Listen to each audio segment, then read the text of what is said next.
Oh, Uh-oh. Jesus. I'm sorry. I'm gonna do the intro at some point. Yeah, in about 5 minutes. I've got Okay. social We're in anxiety. pre-show right now. Yeah, we're pre-show right now. Cool beans. So, Oh, there's too many people. tweet it out. Oh no. Tweet Oh, it out, yell about Segatari. it. There we go. How do I... Oh, okay. It's an ad. There we go. Okay, now I'm on. Oh my god, you found it, Madrona. You're beautiful. Yeah, I could kiss you. Segatari. From Otaku Tokyo.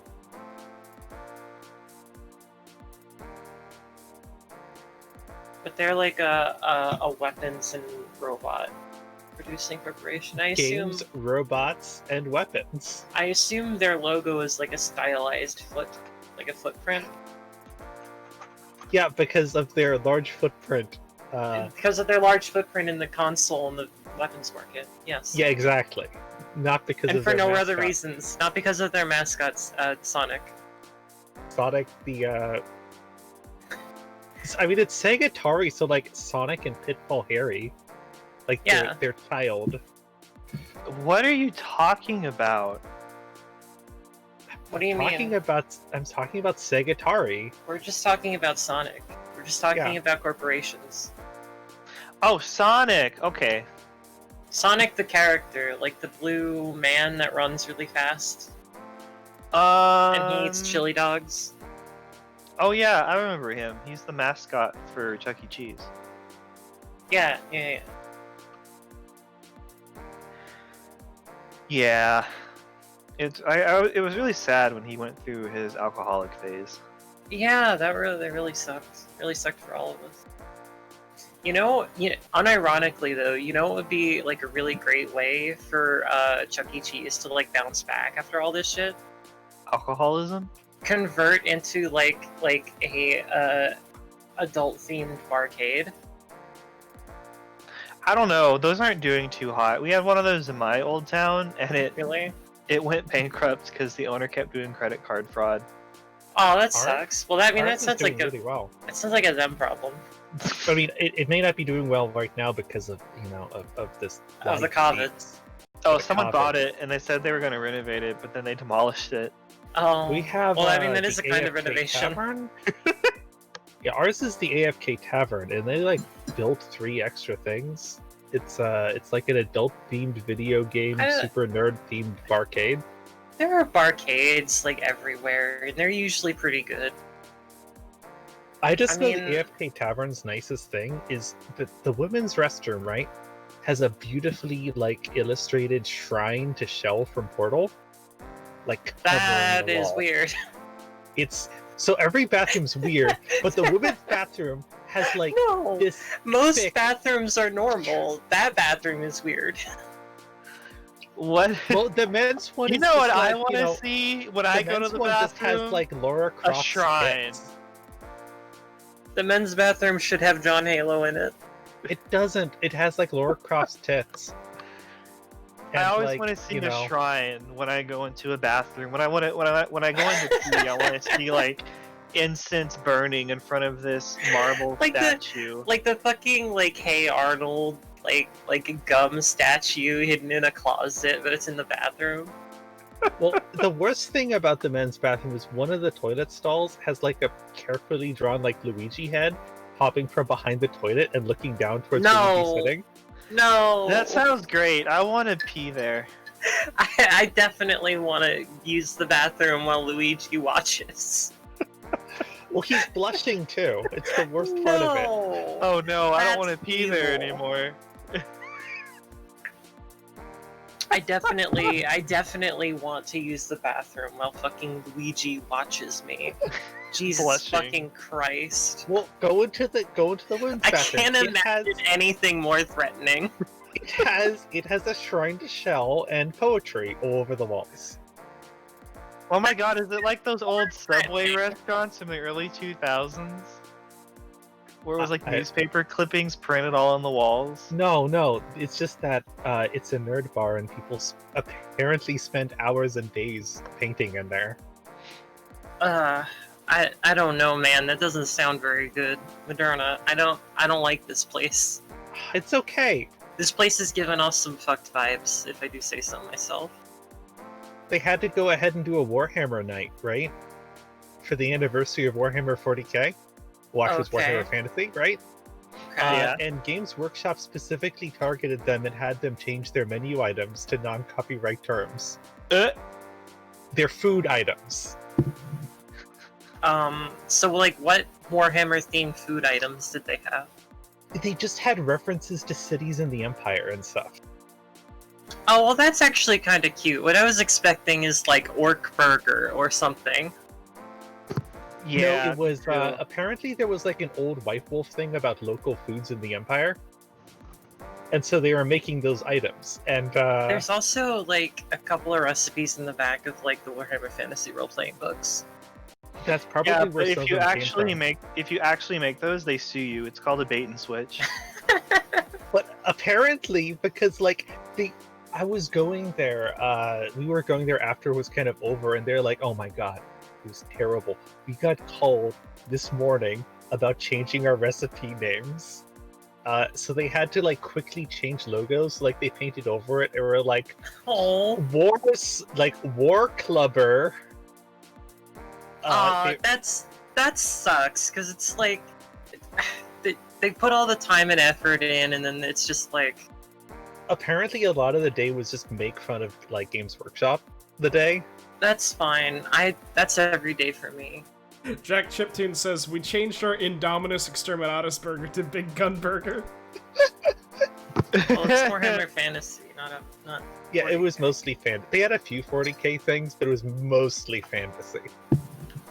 I'm too lazy to look it up, but all the tanks in Warhammer Fantasy have like personal names. So just imagine that I made up a joke where like one of the burgers was named after one of the tanks. I'm not gonna actually do it. Just pretend I did. That was a really clever joke. Thank you. I know it was. I really deserve your adulation, I am laughing hard in real life. Sam. Rolling on the floor, laughing out loud. BBQ. LOL, you're so random. Back in my day, we said ROTFLOL. Raffle has fallen out of disuse. Now you say LOL in lowercase when you want to be kind of sarcastic or put off that you like chuckled lightly. And then you say LOL in all caps when you actually laughed out loud. And then you say LOOOOOOOOL when you're making fun of your broski. You know what's really fallen out of favor though? You know Lel. what the thing is about. Lel is lay epic. You know what the real thing about it is? What? With me, when I say lol, it actually means that I'm super angry. What? Like I'll put comma lol at the end of a sentence when I'm really fucking pissed off, like incandescently angry. Is it a lowercase lol? Yes, it's all lowercase. Yeah, that And tracks. I'm just like incandescent with rage, and I'm just like, haha, fucker. The only thing that can really change the mood of that lol is if you put a period at the end of the LOL. Oh, that's grim. That's some Yeah. grim. Those are some fucked vibes, because it's like, That's like a sucker punch to the gut if someone does that to you. yes. Like, that's a great idea, LOL. Period. You're like, oh. It's like fucking Fist of the North Star. Like, that happens, and then you just go like, what the fuck, and then explode. Omae wa mui, shinderu. And then you explode. Yeah, exactly. Nani?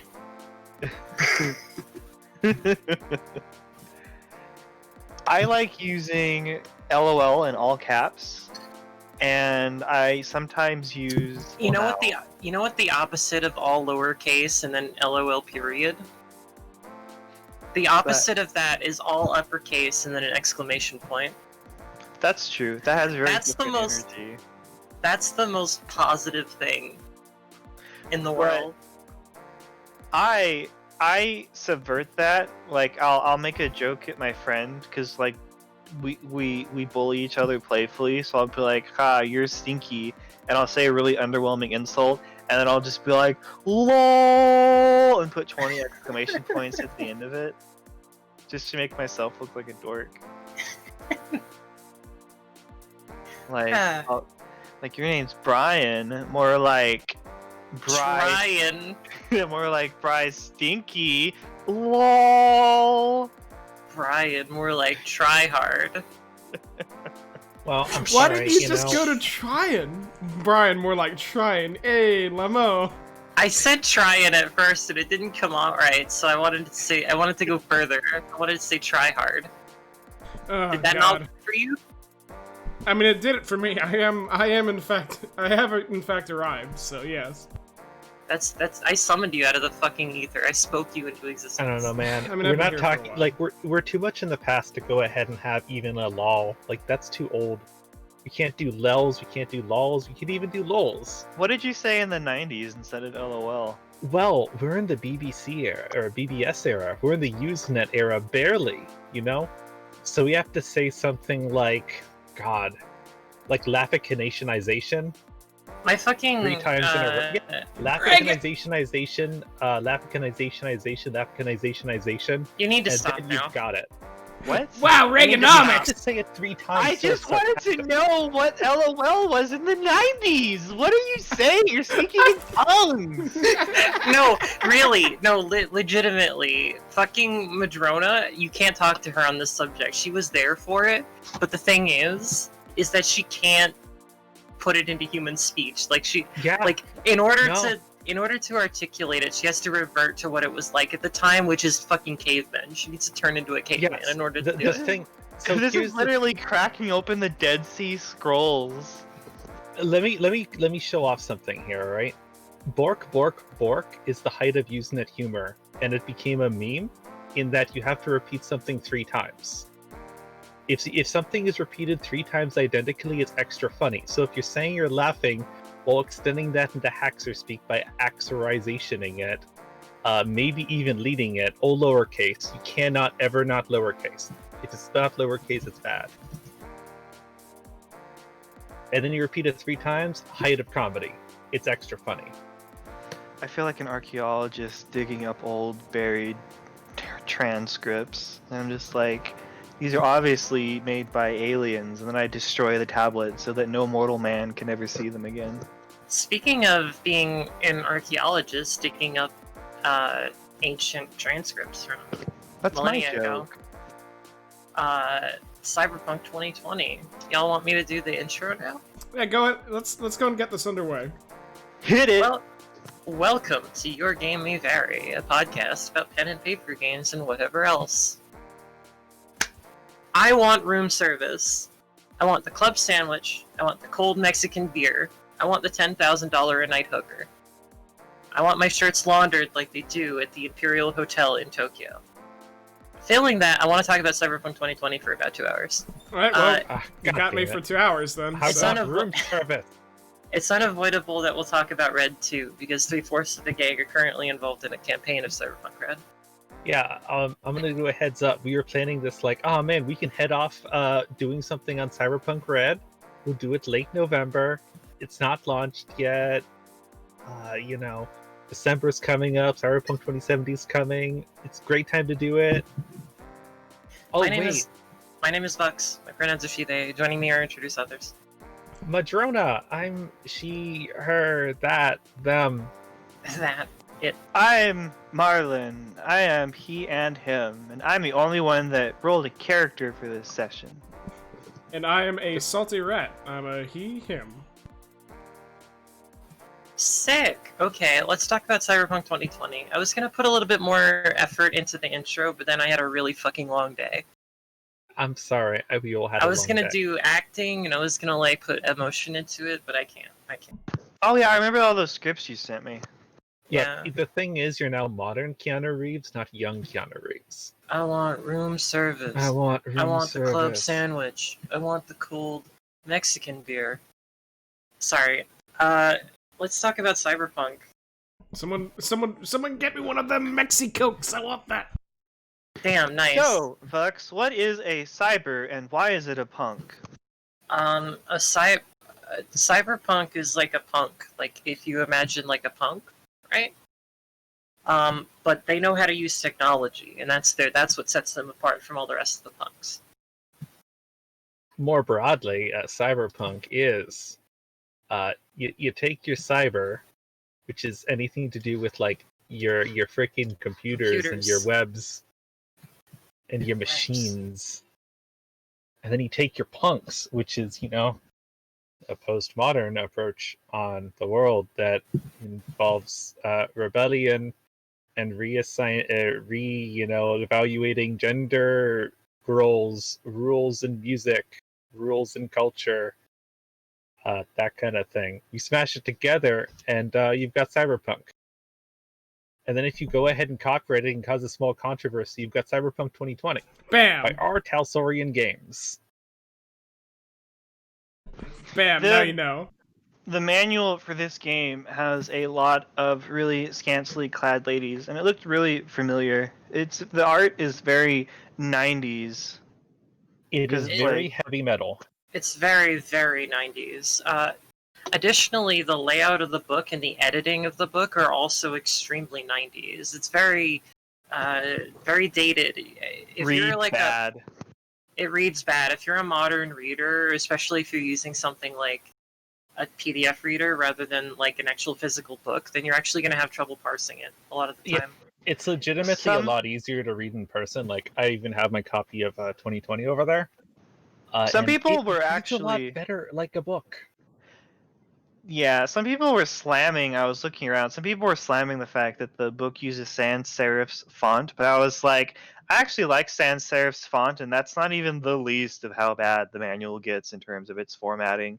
Because like there are bars on the side of the page where they have like blurbs and stuff, like the view from the edge, blah blah blah blah. But on many pages it's just blank, so there's just a solid blank bar taking up maybe a quarter of the page. That's just terrible space management. It's probably to extend the book. So they ordered like books of a certain length, certain number of pages, and they can't.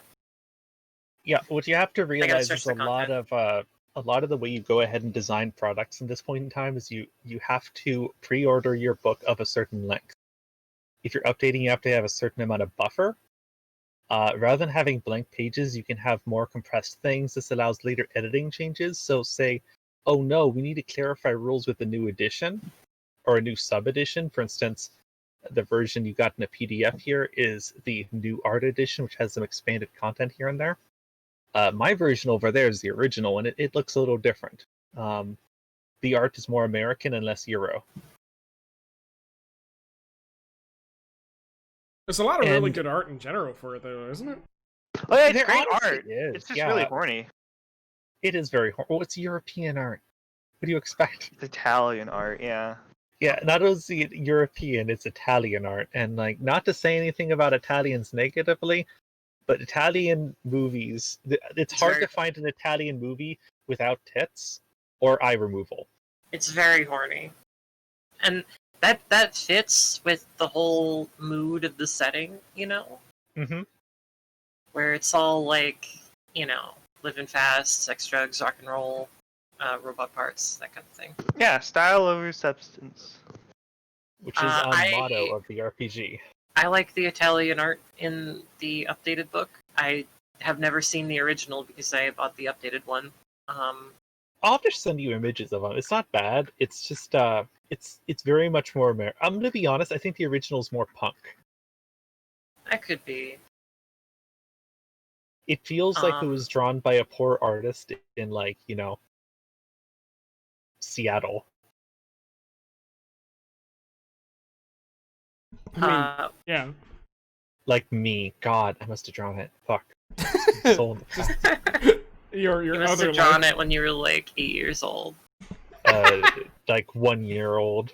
Commissioned. Your first commission artist was Cyberpunk Red stuff. Cyberpunk 2020 stuff. Anywho's, we should probably talk about the mechanics. It is a 1d10 system, which is a little bit weird. It's interlock. If any of you know what that is, You take I your don't. you take your 1d10, you add your skill and your stat to the roll, and that's your result. And there's It's just pretty easy. the basic success is 10, and then I think it's like every 3 after that is another level of success. Yeah, I think so. Actually, it's a little. I think in 2020, it's actually a little weird. It's like 10 is a easy success, 15 is like average. No, 15's difficult. There's like a 13 that's like easier. It's a little weirder numbers. I don't like any single die system because of like probability reasons and like the exponential increase of power. But in Cyberpunk, everyone is exactly as like you don't actually stop being fragile over the course of the game. Like everyone, like from an entry level character to a top level character, you can like die from like a ganger with a revolver. Yeah, you want to get gibbed? You can do that.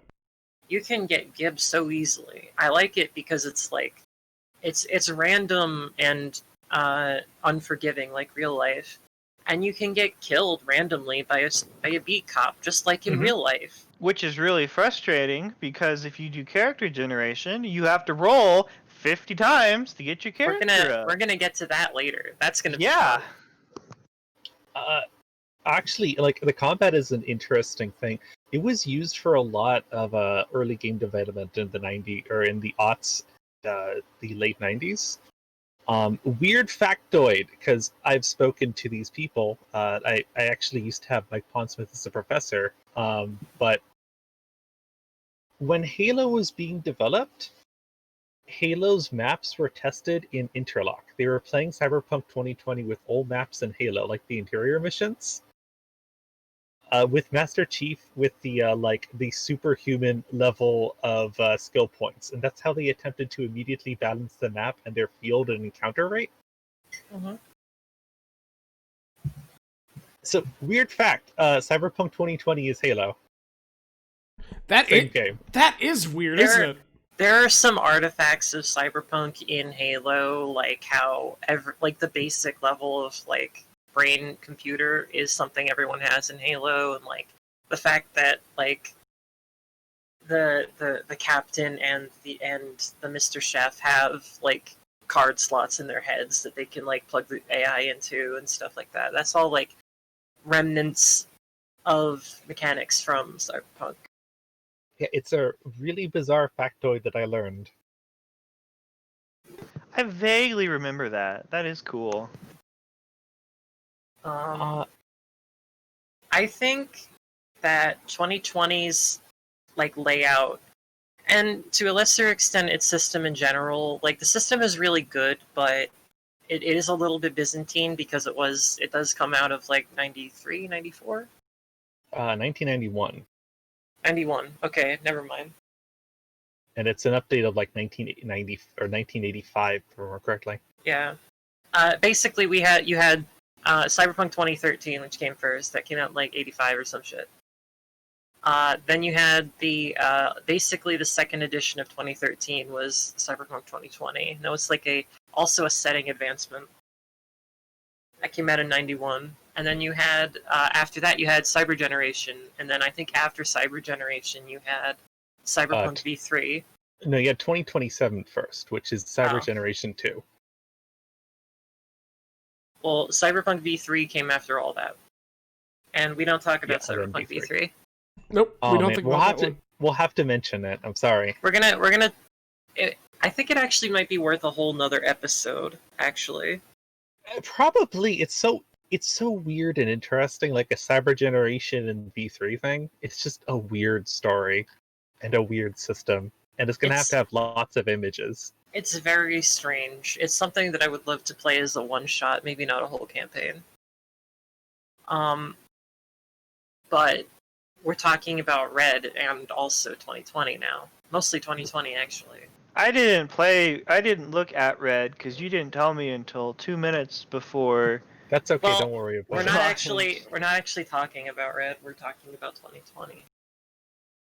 I just can't not talk about Red because I'm playing it. Yeah, while we're saying 2020, what we are actually saying is that we really like Red, and 2020 is not as good. It's impossible to say if bad or good. They're both good and bad in different ways. Impossible to say if good. Unlike Plane, which is good, Which is bad. which is bad. Card Some bad. plane is okay. The thing about 2020 is it's very it's like it's anachronistic. It's like 80s retro future. It doesn't actually come across as like an actual like futuristic setting because of the way that certain things developed. Yeah, Like obviously if it was made in 91 they couldn't foresee the fact that everything is wireless and everything is on the cloud and all that other fun stuff. They Or that couldn't the Soviet Union would fall in like 3 years. honestly, they do. basically. They're pretty aware that Well, this is happening. Once The we get difference is into that's all history. once we get into lore, we'll talk about what they foresaw historically. But like they obviously couldn't really foresee a ton of the technological advances, so there's not really some of the technology choices would be a little bit weird. Like the fact that like one of the modifications for like a cybernetic arm is like a TV with a VCR built into it. Yep. And like you in order to communicate wirelessly, you need an implant with like an attached modem. Welcome to that. It's amazing. The mechanics are pretty effective overall. If you ever played a D&D type thing, they're really familiar. I think in many ways it's preferable to the way D&D works. Like say D20 systems, just because the D10 plus a very large number is it keeps it's a more reliable method of getting like the probability rate is better than D20 plus a low number, so it's a little less whiffy. It's a less random system. Everyone is more likely to hit, including the Uh, enemies. Yeah, including enemies. There's no caveats that if you roll a 10, which 10s explode. Like if you roll a 10, you roll 10 again. And there's nothing stating if you keep rolling 10s, you don't keep rolling 10s. And it explodes for enemies, it explodes Uh-oh. for you. Oh jeez. Oh no. It's when things go wrong, they can go very wrong. When things go right, they can go very right. The system is really set like it is. Do ones explode though? And ones do not explode. No. Well, there's That's your so- problem. Yeah, that's so weird. Like rolling a 10 and then something exploding. You think it would be like a great thing. No, what a 10 exploding is a term in dice, right? You probably don't know this because you're a stupid D&D nerd. Oh yeah. Like I'm die- imagining like you roll a crit success and then like your arm explodes. Oh no, like an explosive dice means like if you roll max on the die, you roll it again, and you keep the Yes. previous result as well. Ooh. So like if you roll the 10 and then you roll the 5, like you'd have to roll it again, and then you roll a 5, and then you get 15 for the result of your roll. For instance, sick. let's say you're trying to go ahead and grab somebody and strangle them, snap their neck, and you roll a 10, and you roll a 10 again, you roll a 10 again, and you roll a 1, and you've just gone ahead and removed this guy's head from like his body 15 times over on accident. You tore his head off, you put it back on, he tore it off again. He's dead. Yeah. He Just died keep the going. first time. Make him a rock'em sock'em robot. Or like you're shooting at a commando, and you shoot his grenades, and they explode, and they hurt his friends around him. Y'all Deadpooled him. Is that a Deadpool thing? Maybe. Cal- What isn't a Deadpool thing? I think- honestly? If I accidentally reference like a movie or something, like I've never seen a movie in my life, so Yeah. I'm sorry if I accidentally reference a movie. I watch exploitation films and like Italian horror, so like that's I've- the limit of my culture. I've seen Blade Runner and Ghost in the Shell, and then aside from that, I've only watched exploitation movies. Gale's Yeah, game. I mean, if it has Nazis in it and way too much breasts, I've probably seen it. Gale's favorite horror movie is Reefer Madness. It's not my favorite horror movie. It's my favorite comedy though. It's a pretty good comedy. I think I like Olga's Girls more because that's got like, it's got really really tame BDSM and like lesbian stuff on top of, the dope trade is the dope trade is organized by Moscow and Beijing, the only place where marijuana can grow naturally. It can't grow What? in good Christian soil, so it has to Yes. grow in godless communist soil. Yes. The white slavery, according to this film, this like scare film. Let's talk about this instead. Well, I like how we coasted let's- right into that because I mentioned Reefer Madness. This is gonna become a review of every single fucking exploitation movie we've ever seen. So, We don't Buck, have this now. Yeah, you're right. Tell Gotta us stop. about the mechanics of skill checks. Okay. Skill checks work exactly like shooting somebody. Thanks. Okay, Sorry. podcast over. Thanks for coming, everybody. Happy birthday. No, we can't do that right now. We're only 30 minutes It's not in. our birthday yet. It's not our birthday yet. Okay, so basically, you make a skill check, right? You take the skill, you talk to your GM, and your GM tells you, okay, so you want to weave a basket underwater. Okay, so take your underwater basket weaving skill, right? And we'll say that's 3. And then you take your stat, which is related to it, which is cool, right? Which you Yeah. have at 8, because underwater basket weaving is cool. It's an activity that requires coolness. Okay, I'm feeling it. And you roll a d10, and you get an 8. And I forget what the previous numbers I said were, but basically you add the skill and the stat together, and you add the roll to it. Yep. So, go on. Now, you It- put me on blast, Madrona, because you were like, I said like, didn't Cyberpunk 2020 like change how you rolled skill checks? And you were like, no, you fool, and then you spit at me. Well, yeah, because like, I mean, 2020 didn't. If 2013 may have, like, that may be the first thing that does it. It's hard to say because I don't know the history of D&D style skill checks because I play good games.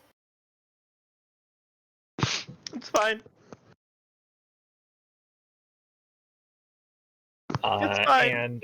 But like 2020 is a sequel and kind of a expansion fix of rules from like 2013, which is a older title. It's not one that's remembered that well, honestly. Like, it's a good RPG. It's just 2020 replaces it.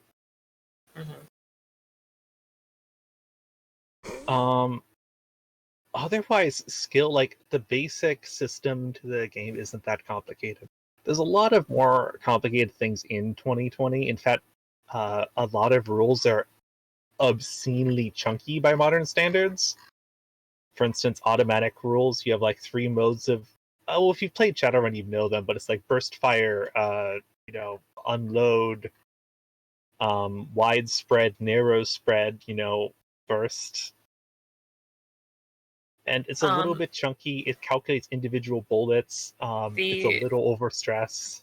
Thing about 2020 is, since we're getting into combat now, since honestly there's no way to talk about it without getting into the combat, because in 2020 the RPG part of it is really just a delivery mechanism for the combat engine.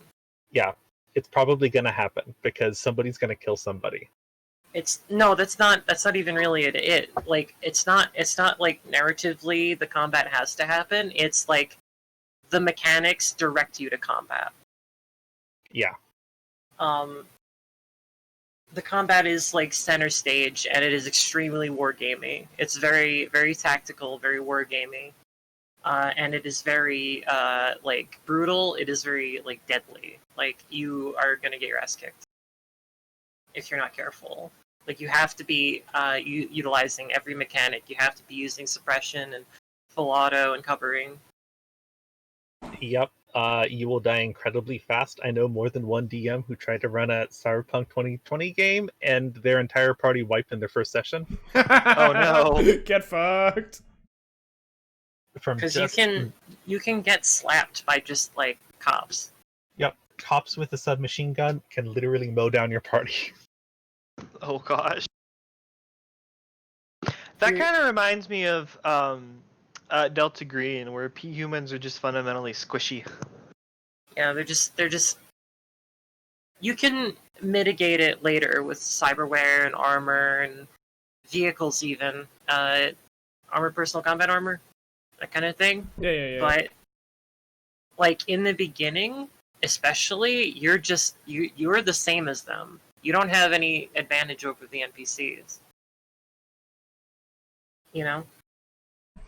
And so, like, you're looking at flat stuff, right? Flat stuff. Like it's things are dangerous from day one, is what it is, right? Yeah. So take it seriously. Yeah, Yeah, you have to take it seriously. You have to approach it kind of the same way as you'd approach some of those like old D&D things where it's like there are traps that'll just kill you around every corner, so you gotta like be very careful. mechanically, I think the combat most resembles like if you played only video games, it's like playing Stalker. Like the first Stalker, you walk up to that bandit camp, and chances are your first 3 attempts you're going to die. Because you'll shoot them twice with your pistol, and then you get pelted by 1 MP5 unloading, and then 3 shotgun blasts, and you're dead. And you're like, but I was behind the stump. Or like Arma. What doesn't matter. They saw you from a mile away and you died. I don't think that's necessarily the case, because in Stalker, the enemies actually have an advantage over you. They have more health than you. This is true. What about armor, where people just know where you're at all times? They don't, but okay, that depends on specific like mod setups. But yeah, but basically it's more like Arma, where it's like you can shoot them and they will die, and they will shoot you and you will die. And the main idea is like you need to put yourself in a position where you can shoot them and they can't shoot you. Yep. That's pretty fair. I mean, it's I say this basically every single day, right? If you're playing a tabletop, if you're playing anything, right, the moment that you think a fair fight is the way to go, you're gonna die, right? A fair fight is a loser's fight. Yes. Hey, it's okay if you're playing like Pendragon, and if you don't do a fair fight, No, that's Pendragon. Well, in Pendragon, it really depends on whether or not you're Christian. If a fair fight is a loser fight. I mean, look, if you're a good Christian and you're in a duel for honor and you die, I mean, it's okay. That means like your descendants get honored. I don't you go to understand. heaven and your descendants are We happier. started talking about another game again. We're trying to stop. We're really bad at this. I'm sorry. We can talk about Pendragon another day. Today it's Cyberpunk. Yeah, right? that's Pendragon is another episode. We're probably gonna do that for Christmas since it involves becoming Christian. That's a pretty good Christmas game. Oh god, it would be, wouldn't it? Or Dogs in a Vineyard. That would also be a good one. But we should talk about 2020. Let's continue with the 2020. All right, let's talk about net running now. I've decided we're talking about net running. Good jump. Do it. Net running is very fleshed out, but it was written before the internet existed. So basically, you have to communicate solely through phone lines and BBS systems.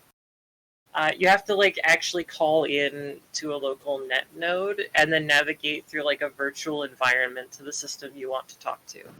Yes. And like their data forms data walls that you have to bash down to reach like a data chest. We're getting to that. If you're gonna actually hack something and not just like access what you can in the server, then you actually have to go through like a mini dungeon, like an actual dungeon crawl, and fight virtual monsters.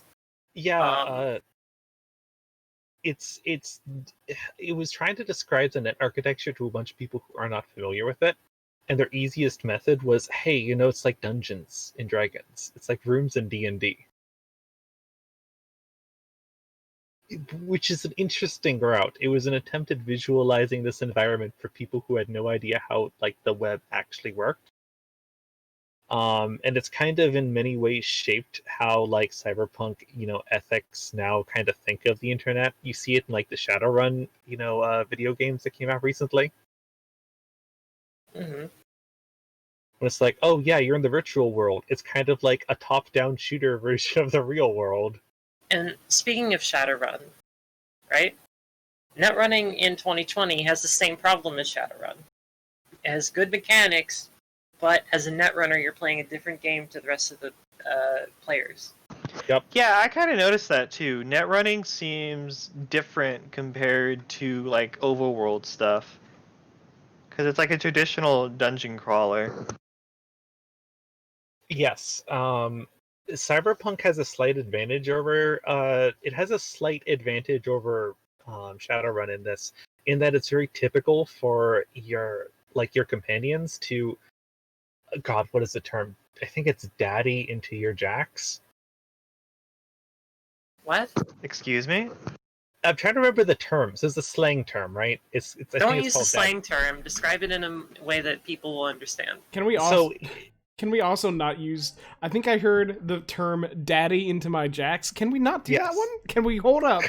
Hold up! I'm sorry. Just fucking slow your roll. No.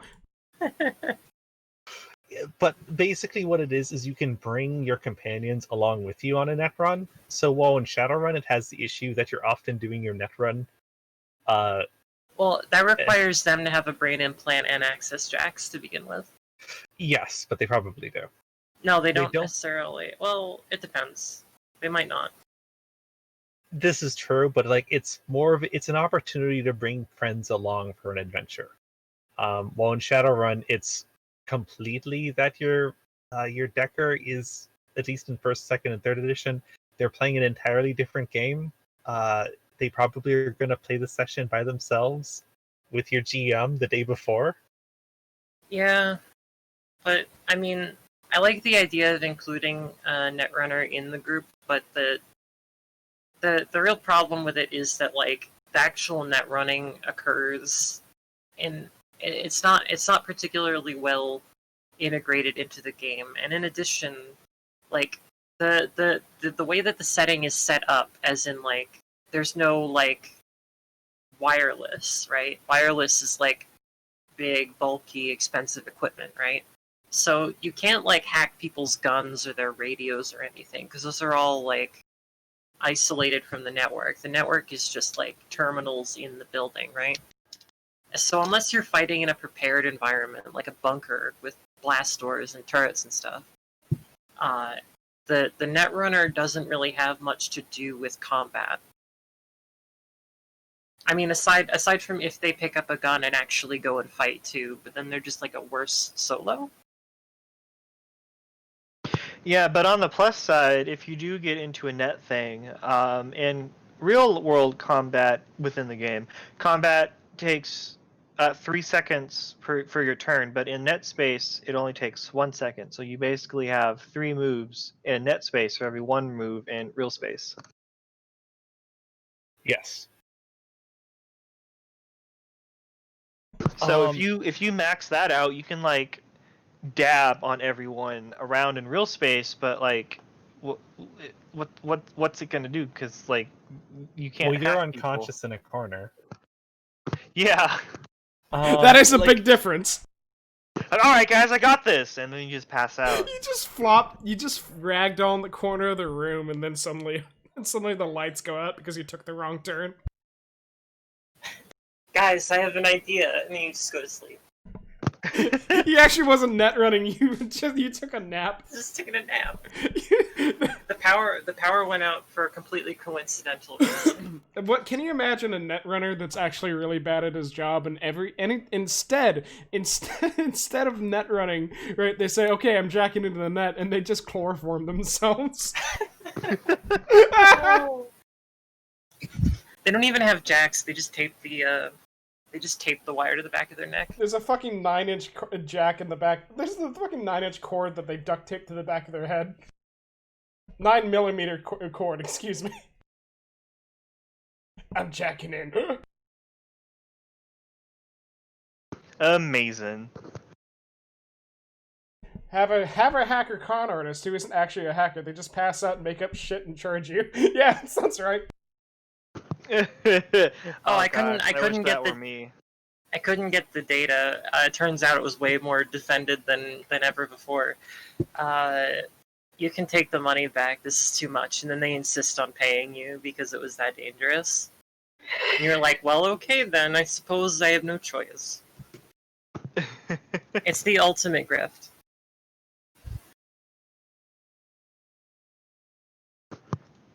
I'm excited to talk about character generation. When do we get to character generation? Well, I suppose we could do that right now if we want. We probably could. I guess the first thing to do is mention what the heck the roles are. First off, we should say fuck this. Because character gen is a monstrous nightmare in 2020. It's not that bad. It's pretty I had bad. to roll 50 times just about for one character.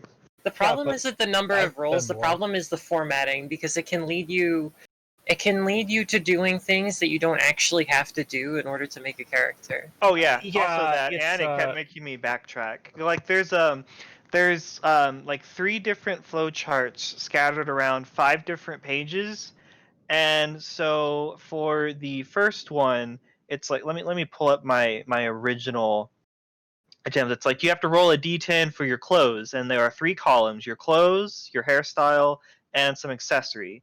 And that's 3 rolls for your clothes, and you have to pick one out of the 3. 3 rolls for your hairstyle, and you pick one out of the 3. 3 rolls for your accessory, like fingerless gloves, and that's 3. That's 9 rolls already. And then you have like your ethnic origins and all that. I don't know. It didn't say if you had to roll for that. Then like there's your family ranking. You have to roll for your family ranking.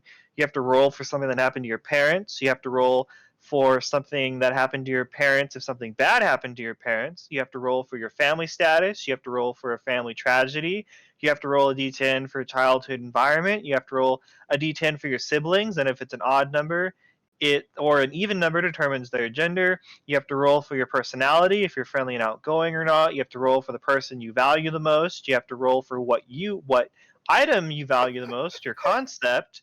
You have to roll a d10 for how you feel about most people. You have to roll a d10 for your most valued possession. You have to roll 2d6 and then add 16 for your age. And then for every single year above 16, you roll a d10, and if it's an odd number, something bad happened to you that year, and if it's an even number, something good happened to you that year. So my first character was 22, so I had to roll for 17, a d10 for 17, a d10 for 18, a d10 for 19, a d10 for 20, a d10 for 21, a d10 for 22.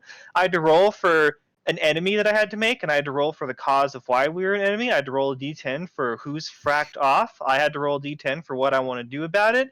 I had to roll a d10 for what she can throw against me. I had to roll a d10, and I have to actually go all the way back to the beginning and do everything I just said all over again to flesh out this enemy NPC that I've created. Hey, Then I have Marlon? to. Well, I'm not done yet. I want them to know what they're getting into. What I need to tell you right now, Okay. before you get any further, about 75% of those steps are unnecessary. The game just doesn't tell you. I know, but I had to do all this, and they're all going to ride No, this journey with me. You need to keep talking. Yeah, I'm just saying. Like, I just wanted people to know that about the futility of this. I had to roll a d10 after that to make a friend, and I had to roll a d10 to figure out their relationship to me.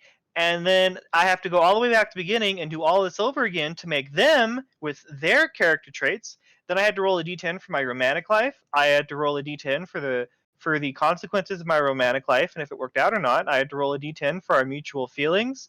And then I gave up at that point and just went online and went to a character generator and made a whole new one.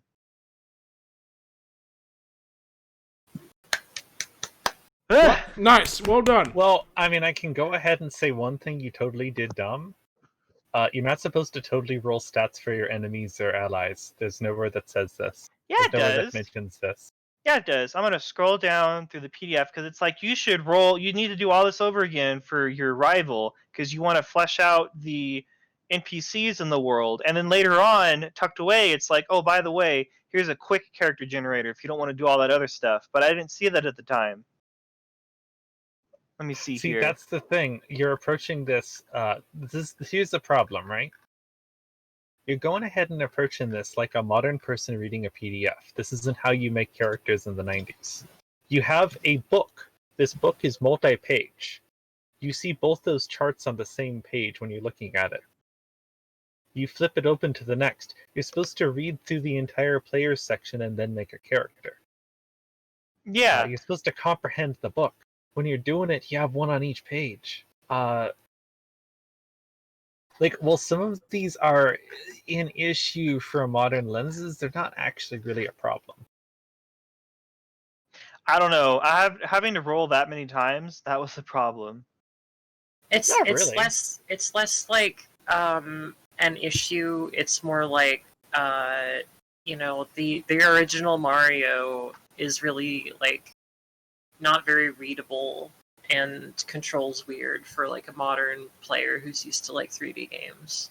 It's that kind of thing. It's just a totally different sort of game built around a totally different sort of like goals and limitations. I guess back then you had to roll a lot more dice. Maybe we're coddled by like just being able to Google character generator and then it generates a character for us. That would probably be something that you could do, but it feels less personal if you don't roll for it, you know? Well, yeah, the rolling Yeah. for it is really personal. Like, the thing is, this is a pretty standard life path. It's a little more in-depth than some in some respects and less in-depth than others. It's extremely similar to my other favorite RPG, Mekton Zeta, also by Artel Saurian Games. Mekton Zeta is a fantastic RPG. It's about big robots.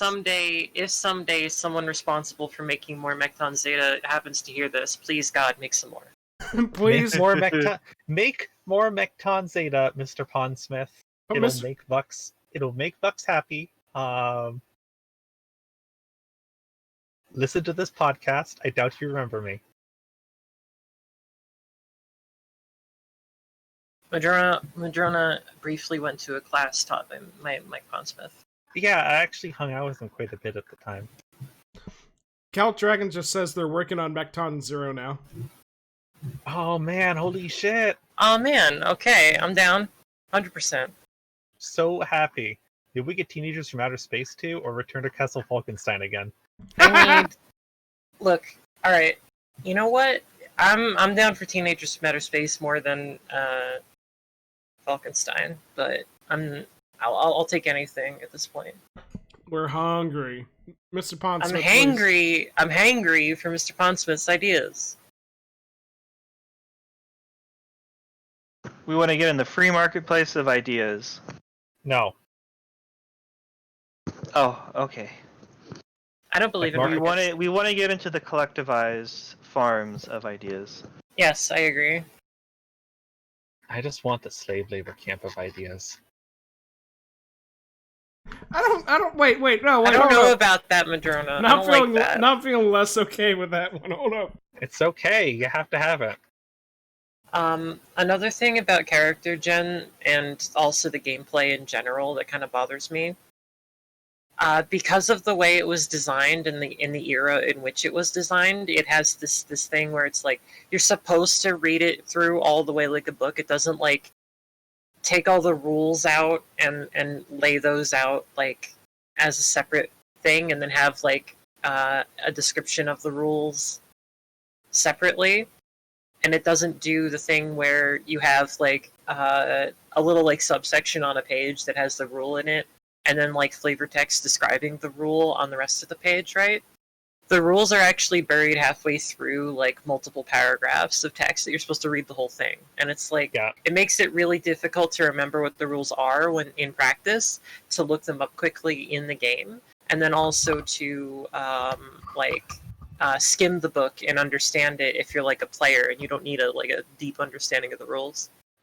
Yeah, it expects you to go ahead and buy this book and to read it because it's a book you have, and this is you goddamn read books in this era. You don't play video games. Who the fuck are you? You don't have Twitter. You have a book. What are you gonna do? Are you gonna go to the toilet at work and not read the book? What are you doing? Can you imagine sitting down at a toilet and cracking open your hardbook cover of 2020? Are you kidding me? I do that all the time with my I do that all the time with Shadowrun and Eclipse Phase. You sit right down and crack Like, when I'm in the remember- bathroom, I'm not doing anything anyway. I might as well just read the fucking book. I remember Yeah. unironically reading the manual for SimCity 4 like casually. Yeah. Okay, yeah, sure. Yeah, like that's the thing is this is an era when you don't have a phone. You don't sit there and check I your Twitter, can't squint at so my you fucking read phone. books. Look, alright. I'm young, right? I'm 27 years old, right? I'm probably the youngest person here. Oh my god, grandma. I'm not the youngest person here, but I'm close. But here's the thing. I grew up in a shoebox and in the middle of the road, and we were happy then. Sorry, I had a fucking stroke. Anyway, I grew up in this unhappy medium between being a fucking boomer and being a goddamn zoomer. So like, I grew up playing video games, but like, I can't squint at a fucking phone. I can't look at I can't bring a tablet into the bathroom because A, I'm gonna be worried about dropping it in the toilet, and B, I just like my eyes don't work that way. I can't squint at the thing that long, so I have to have like a physical book in order to read properly. It makes sense. A major part of character creation that should probably be gotten to, by the way, is so Cyberpunk is not a class game, but it kind of tries to be, and it's kind of a mess. It's actually probably the most widely criticized part of the original 2020 system is that it's got kind of arbitrary roles set up that don't really flow with the way it's written. The Like the roles are clerics. Rocker Boy. Rocker Boy is a rocker. You do music or maybe lead a cult. You have a special skill that lets you sway crowds, and you tend to be kind of a good dude at sort of everything, but mostly playing music and looking hot. I think you could communicate this better by instead explaining in a broad sense what the classes all are. The classes in general give you a list of skills that you have like a discount in buying with character points or experience, and then they give you one extra special skill that represents your advancement in that class. That is also used to do whatever the class does well. Like for instance, the Rocker Boy has the ability to manipulate crowds. Yeah, your only other skills are acquired in 2020 via I think combining intelligence. Oh man, it was intelligence and a stat. I forget. But you combine two stats and add that up, and that's the amount of skill points you have spread out among other skills. So depending upon your statistics, you could have a lot of skills or not very many. The presence of the class system is kind of weak in this game because it's there, it matters, but it's like tenuous. Like the only thing that it gives you is a discount on skills and on certain skills, and then like a special skill. So it doesn't like modify like what equipment you start with or what equipment you can get or anything like that. Anything D&D like that. Everyone can do everything everyone else can. It's just that like if you have a class, you're permanently locked into like having a discount in this set of skills. Yeah. The other thing that goes ahead and is relatively major is a lot of the classes, their specials aren't anything incredibly impressive, like something that would come from old gameplay. For instance, Rocker Boy's special is the ability to sway crowds equal to his ability level squared times 100 or times 200. Very strange number system there. Solos add their bonus to initiative and awareness. You know, these are things that can help, but they're not incredibly influential. The only ones that are really like absolutely you need these if you're going to do this kind of thing is nobody else can net run but netrunners. They're the only ones who can manipulate interface programs, so you can't really hack being a netrunner. And then the only other one is you can't really go ahead and do major surgery or major repairs without being a med tech. Now, we should talk about something more positive, right? What?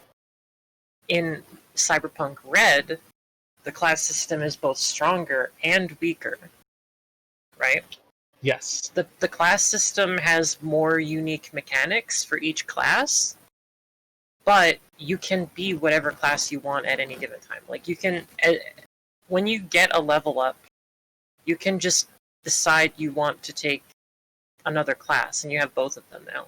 More than this, their skills aren't as fixed. Like if you're making a new character in Cyberpunk 2020, the way you do it is you have an amount of skill points that go into your class skills. That's most of your skills. Then you have some other skill points that you can assign to any skill depending upon your stats. In Red, if you're doing the full character generation, which mind you is a little bit slow and isn't necessarily the recommended method, there's 3 methods of making a character in Red.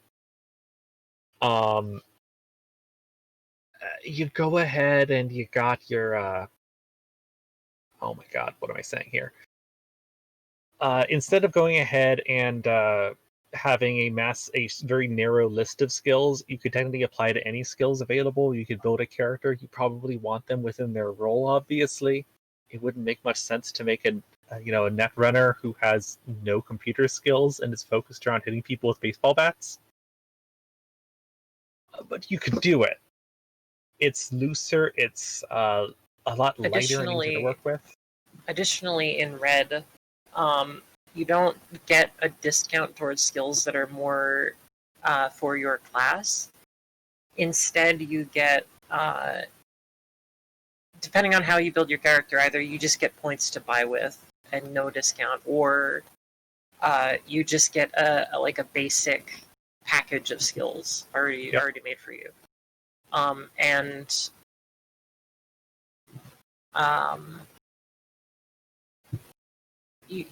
You're not limited in the skills you can get later on, like in the same way, because like in 2020 you are effectively limited in the skills you can get because you only have a discount towards certain skills, which means like you're literally wasting experience if you spend it on other skills. But in Red, the discount is gone. All skills cost the same, so you can just level up in whatever you feel like you need without having to worry about wasting experience. That actually does feel better, because like when I was doing the character gen for my character in our Red campaign, I was like, oh man, I only get a couple points in handguns or whatever, right? Whereas like I think like melee or like hand-to-hand fighting is really neat, right? Realizing that doesn't matter, like what stats you start with, obviously you have a bias towards that, right? You can go and specialize in whatever. You can just mess around with it. It's great. I think it's really cool. It's a very freeform and open system. Class abilities are really what separate classes. So some of them are pretty specific. Like in Red, obviously netrunners still have interface, but all of them have something special now, rather than just some very vague abilities. And then if you're min-maxing, absolutely every single person is a corporate on your team, so they can have vast amounts of wealth and influence. It's no longer that. Now you have instead of corporates, you have executives, which are a pet class. They're almost in Cyberpunk 2020, there's a class called corporate, and their bonus is that they get access to corporate resources, which means they basically can draw from an expense account given by their corporation, so they have essentially unlimited money. Yes. Whereas in Red, you have executives where the only two things that they get access to are either are goons, and they get like permanent access to a lifestyle that costs less than everyone else's. They effectively have more money if they're getting paid the same amount as everybody else. Yeah, they have corporate housing that's subsidized. And otherwise, if they're playing Masterminds in City of Heroes or something, you're a necromancer in Diablo. You get mooks. Mooks. Mooks. I'm a big fan of mooks. Everyone needs some mooks. It's not. Being a corporate is even mentioned in it's not mentioned much in 2020. 2020 is kind of odd because it's clearly coming from a point in mind where you're it's very late 90s, in which the yuppies can be punks because they're those new hip Silicon Valley punks, the new Gen X in Silicon Valley. They're totally going to change the world, man. Oh yeah, that's gonna happen. It's got a little bit of that idea, like, oh yeah, man, Bill Gates and Steve Jobs, They're not like the old capitalists. They're gonna change things, man. They're The gonna media is gonna tell it how it is. Yes, some things are very optimistic. For instance, media are highly respected in 2020, and there's kind of a good reason for this. It has to do with the lore of the setup, in which newspapers don't become the internet. Newspapers are not trying to become the internet and are instead relying upon local journalism. Okay, two things. What? One, in Cyberpunk, like the punks are not necessarily opposed to all corporations. They're not even opposed to most of the corporations, right? Yeah, at least in The 2020, punks- definitely not. The punks are pawns used by the corporations, which is why corporate is like a class, and in Red, executives are also a class. Like, you're the interface, you're the Mr. Johnson between the corporation and the gang that they're manipulating, basically. The other Uh, thing of The punks are basically deniable assets of the corporations, and they always were. And in addition, if you want to get into like the actual alt history, I actually have the timeline pulled up, and I could like read it off to you guys. Yes. I think it sounds like we're getting into setting. Sure are. Sure, yeah, let's do it. Okay. 1996. Oh wait, no. That's halfway down. Fuck. All right, You know what? 1990. No. I'm going to cut you off first. There's one thing I have to mention about the most 90s thing about this. Cops are super positive characters still in 2020. Oh no! Oh, not in like- red though. Yeah, not in Red, but in 2020, cops are very much along the line of like Dirty Harry against like murderous gangs of super rapists. Say know- police. You're RoboCop, and RoboCop has to shoot the dicks off literally every single person. Every rapist in the city's dick will be shot off. You can't shoot all of our and- dicks off. And that's kind of one of the most aged aspects of it. That and some of the language around corporates, they both get some side write-ups and changes, and they're the most different classes in Red. And I think it's for the better. It's one of the things that feels most like significantly adjusted is just how their relationship is, how they're done. They have a sidebar talking about, the roles that a cop could have, where, in like law enforcement can go ahead and show up and still integrate with a, game, whether it's an old law enforcement game, which can obviously still work, whether good or evil, or, corporate games also where corporates are needed for a lot of things because they have all the money. And now let's get a timeline. Okay, so here's the timeline, the alternate history timeline. Well, it was an alternate history in the old days, but now it is, right? I understand exactly what you mean, because I refuse to write more lore for my tabletop because I'm afraid of what's going to happen next.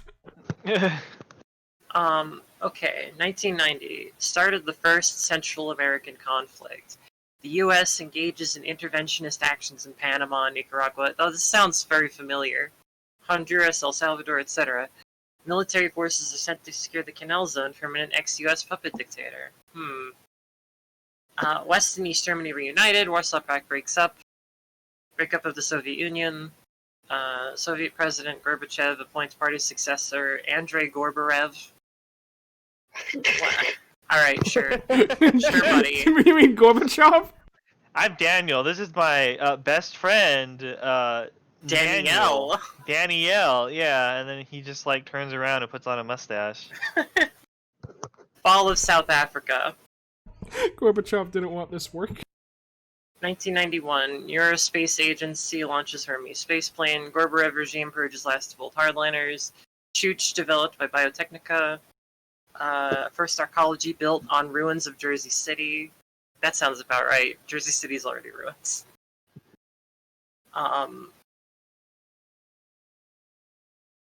16 arcologies begin construction over the next 5 years until the collapse of 1997.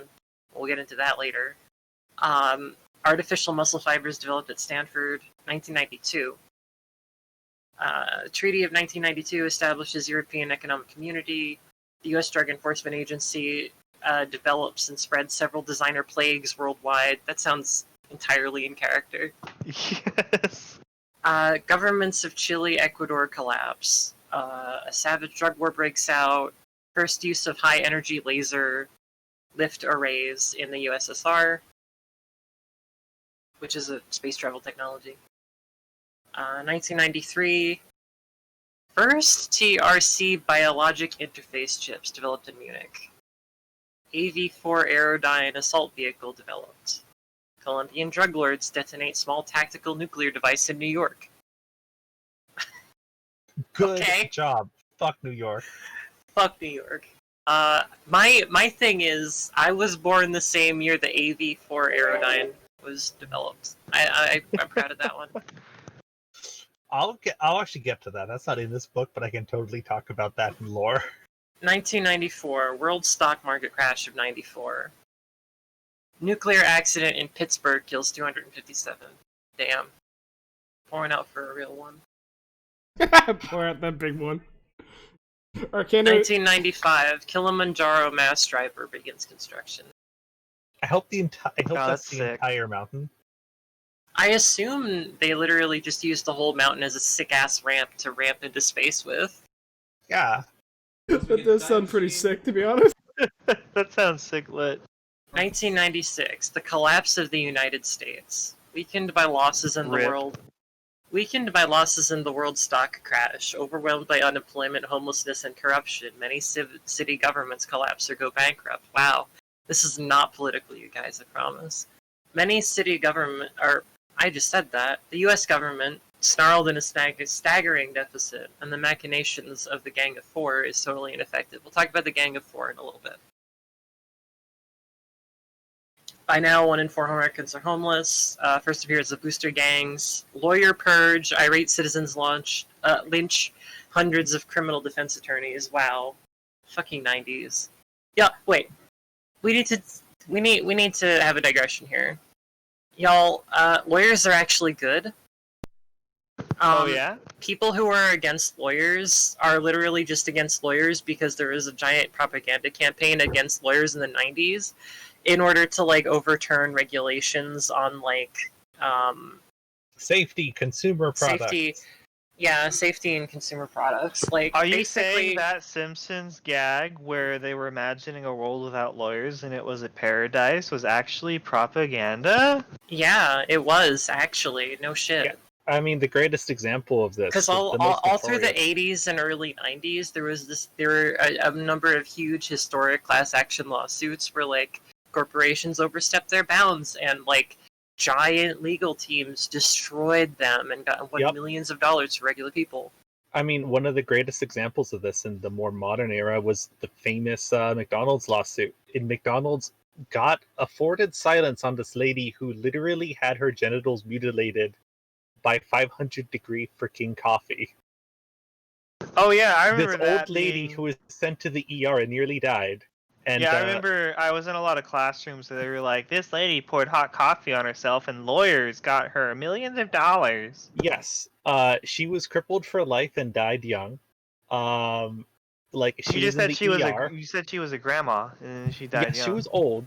I mean, she died younger than she should have. She was a very healthy person. Yeah. She died due to complications related to burns. Mm-hmm. Yes.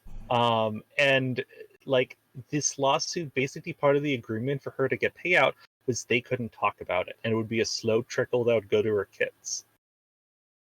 Because she wasn't going to make it. And part of the reason for this whole payout was basically, well, now that she's silenced, McDonald's was literally going to go on constant campaigns and fund ads about, like, frivolous lawyers. And every single news service was like, can you believe these lawyer lawsuits? A lady spills coffee and she gets millions. What else? Hot pickles? 1997. Mideast meltdown. Tensions in the Middle East escalate to nuclear exchange. Iran, Iraq, Libya, Chad, and the Arab Emirates reduced to radioactive slag. World oil supply drops by half. Toxic spill kills off most salmon population. Seattle economy crippled. Rip Madrona. Oh God. Well, actually, holy shit. Rip. Seattle's economy was based on salmon. Oh my God, I forgot what Seattle was like in the early 90s. Oh no. Rocker Boy Manson killed in England. The origin of the term Rocker Boy is that guy Rocker Boy Manson. 1998, Neo-Luddites reestablished in Western Kentucky. The drought I of wish. 98. The drought of 98 reduces most of the Midwest to parched grasslands. 10.5 earthquake shatters Los Angeles. Ocean inundates 35% of the city. An estimated 65,000 people are killed. Victory. 1999, federal weapons statute established. Boo! Boo! Millennium cults appear, predicting an apocalypse. Tycho colony established on the moon. 2000. In 98? 99. Jesus Christ. Nah, man, if we had continued funding the space program, we could have had a fucking moon colony by now. Get excited Easily. about that. We Shit, are we you would be kidding me? flying to Saturn right now for our vacation. I don't You would know. not be flying to Saturn. You wouldn't ever go to 2000. Saturn in a vacation. I don't think The there's year- a reason. The year 2000. Millennium cults run amok on January 1st in an orgy of suicide and violence. Wow. Rip. Man, I wish. 2000 was kind of boring. Crystal- 2000 was actually boring as hell. In It was only exciting 2000, if you're doing programming. in 2000, the Crystal Palace space station is begun construction at the L5 Lagrange point. And the wasting plague hits the U.S., the U.S. and Europe, killing hundreds of thousands of people. Oh no, rip. 2001, the framework of the net is now firmly in place. That's the only thing that happened in 2001. Oh man. 2002, food crash, mutated plant virus wipes out Canadian and Soviet crops. U.S. Agribusiness Corp survived because they created it. The U.S. sabotages the Soviet Union and Canada's food That production. never happened. Are you kidding me? Oh man.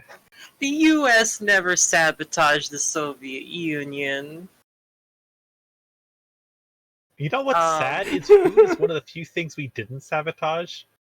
2003, Second Central American War. U.S. invades Colombia, Ecuador, Peru, and Venezuela. The war is a disaster. I like how this universe's equivalent of Desert Storm 2 was literally just like trying to kick over Venezuela and failing. The Gang of Four is swept away on a wave of reform. WNS media star Tesla Johansson exposes secret NSA transcripts of the first Central American conflict, which I guess is I don't know. Wait, Scarlett Johansson? Tesla Johansson. Oh, for some reason I thought it was Scarlett Johansson. I was like, what the fuck? Scarlett Johansson. Scarlett Johansson took a break from being in Ghost in the Shell to come to the United States and expose secret government evil. I would like Wow. to. I also Who would is like she? to take a break from Scarlett Johansson. 2004, first clone tissue growth in vitro. Microsutures and sterilizer fields developed. Scarlett Johansson assassinated in Cairo. Wait. Tesla Johansson. Okay, that makes more sense. I was about to lose my mind. We literally just talked about it. I can't imagine how you would think that I was serious. It caught me off 2004. guard, okay? Oh my 2004, first corporate war. 12 multinationals, including IBM and OA, battle for control of Transworld Air. 2005, cyber modem invented. IBM solos attacked the Tokyo office of Kenjiri Technologies, killing 18. End of the first corporate war. 2006, first human clone grown in vitro. Mindless, and it only lives for 6 hours. Oh, good. 2007, second corporate war, involving a number of firms, including Petrochem. The dispute is over oil fields in the South China Sea. And Braindance is developed at UC Santa Cruz. Braindance is like the it's like you record experience and you play it back in someone else's mind. Yeah. You record your memories and your experience, your sensations, and you plug yourself in, and then you get somebody to experience brain death because Jody booby trapped it, and that recording was from somebody you killed. Oh. Yeah. Oh dear. 2008, U.S. assault on Soviet weapons platform Mir 13. Why would a weapons platform be called Peace? Fuck off. Anyway. That's pretty American, come on. It would be like freedom and peace. That's true. The American weapons platform would be called Peace. The Soviet weapons platform would be like fucking Mars or some shit. Yeah, it would That's be what like it'd be called. Mars or Sparta. the big bomb. Aerospace Agency intervenes and orbital war breaks out between the Euros and the Yanks until Tycho Colony mass driver drops a rock on Colorado Springs. An uneasy peace is reached. What's in Colorado Springs? A city. Oh, I've never heard of it. It's also Colorado Springs it's also is a city. basically directly next to Cheyenne Mountain. Yes. Oh, okay. I heard of that because I watched Stargate SG-1. The Cheyenne Mountain is where like, the federales sit around in their big obsidian bunker. That's where we have the Stargate to get to the Yes. Goa'uld. Yes. Yeah, that's where the Stargate is. Well, I mean, that's where the reptilians came from, The Queen of England. 2009. Joint Euro-Soviet mission to Mars departs. Corporations eradicate mob rule in Night City. Abortive takeover attempt by U.S. terrorist group of Crystal Palace Space Station. 2010. End of Second Central American conflict. Network 54 now controls 62% of all media broadcasting in U.S. Food riots in Denver kill 52. 2011. The Crystal Palace Space Station is completed. The ESA now controls high orbit. And the ESA Soviet mission reaches Mars. 2012. The bioplague kills 1,700 in Chicago. It would have been nice if we had known something a little bit about the bioplague before it was mentioned here, but I'm not going to complain about that one. Yeah, didn't they? That's something that I haven't even heard of that, and I've read a little bit. I can tell you what the bioplague is. It's an excuse for why everything's really desiccated and there's not a lot of animals. Yeah, that's fair. That's fair. Yeah. 2012 concert riot in Night City kills 18, wounds 51. Old Arasaka complex gutted. That's actually part of the story that basically Johnny Silverhand's girlfriend gets kidnapped. And he has a concert the next night, so he leads the concert crowd and uses them to sack an Arasaka complex. That is so sick. And they find her and rescue her, but her brain is trapped in the internet. Yep. Man, Have you ever she's seen? Honestly, Have you ever seen same. the? Have you ever seen the hit Adult Swim show Fat Guy Trapped in the Internet? It's real. Look it up. And also, that's what happens. I haven't seen that. I don't believe you. No, it's a real show. No, it's a real. real show. It's real. No, you know what? We'll take 30 seconds. Marlon, go look it up. Look up fat guy trapped in the internet. Go. Okay, should I look it up on YouTube or just Google? Anywhere. Fat guy trapped in internet. If anyone else doesn't believe that I'm sorry. It's stuck in internet. I'm stuck sorry. in internet. If people don't believe, Gail, that this is a real show exists, go. No, ahead and I'm gonna Google put it in the chat. I'm gonna put it in Wikipedia. There it is. There's the Wikipedia org. This is. Oh my god. Knowledge of this is something that I have been cursed with for years, and now you are all cursed with it. I should have known. It's Adult Swim. Oh my god. Yeah, everyone, it's real. 10 episodes. Can you imagine it was 10 seasons long? That actually probably would have been cool, because those live action Adult Swim shows are pretty funny, actually. Oh man, they're good. Yeah. Yeah, it's stoner humor that you're supposed to watch at 4 a.m. Oh god. Speaking of stoner humor, what else happens, Vux? Okay, so 2013, Netwatch established by joint U.S. Eurotheater treaty. The Netwatch is the internet police. They are a ring of hackers that protect the integrity of the internet, basically. First true artificial intelligence developed at Microtech's Sunnyvale, California facility. 2014, IG transformations redesigned the net, that's okay.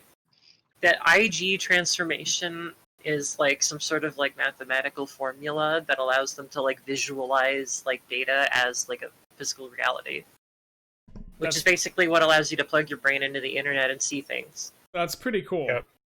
How much math do I need to know to hack in 2020? Essentially none. It's instinctive. Oh, fucking which is cool. why only netrunners can do it. Yeah. Netrunners do it because they have an obscene amount of like basically they have an obscene amount of tools and like investments in brain implants and bullshit that let them do it.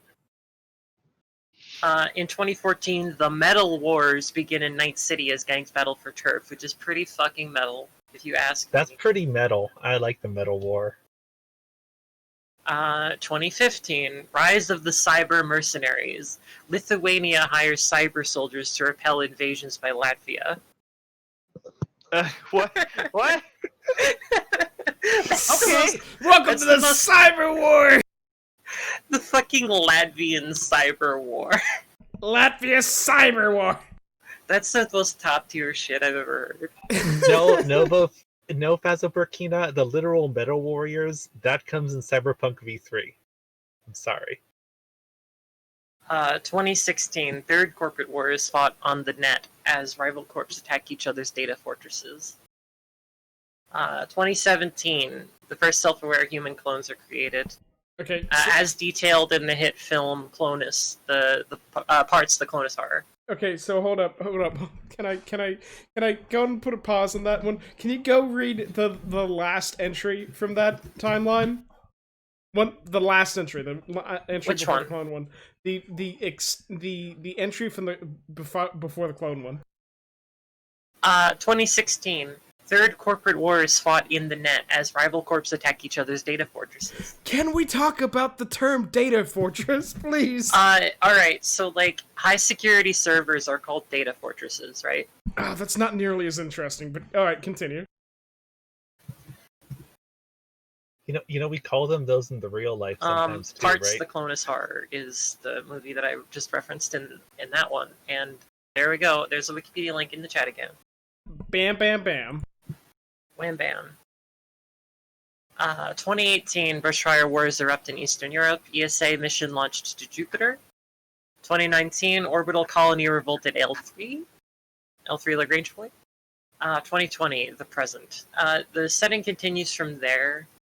The timeline in the 2020 book ends here, but like a lot more cool shit happens over the course of like the 2020 adventure, like official adventure plot lifetime. But we don't have to get into it right now. So Caliph is echoing the same thing that's in my head. Tech shit written by people who don't know computers. Well, I can't give them that because like they actually have a pretty good understanding of computers for the era. The problem is this is pre-internet. This is pre-Usenet. Like this was written in the BBS era, and it's based upon speculative fiction that already exists. So a lot of these terms are used for things that are speculative concepts. Well, yes, but what I mean is like these were concepts being used and floated around in computerdom in the 80s as for what the future would be. Like it wasn't an accurate representation of what it was, but it was a representation of what it could have been. Like, I mean, you were there. Yeah, like for these guys didn't have any source material to play with. This like is the source material. Well, no, they had like Gibson and fuck. I forget the other authors because I only remember Gibson right now. I'm very tired. You gotta hack the Gibson. Anyway, Gotta hack the Gibson. the thing is, the benefit of having an internet, right, is the ability for people, important people, to be able to access important data wherever they are, right? So having your important data connected to the internet but protected is about as good as you can expect. Like, You would be fucking horrified, just mortified if you found out exactly how much important stuff you wouldn't expect to be connected to the internet is, just for practicality's sake. There's juicers connected to the internet. I'm not surprised by Jack. No, not stupid, pointless shit. I mean important, like vital shit. Vital infrastructure is connected to the internet just because it's practical.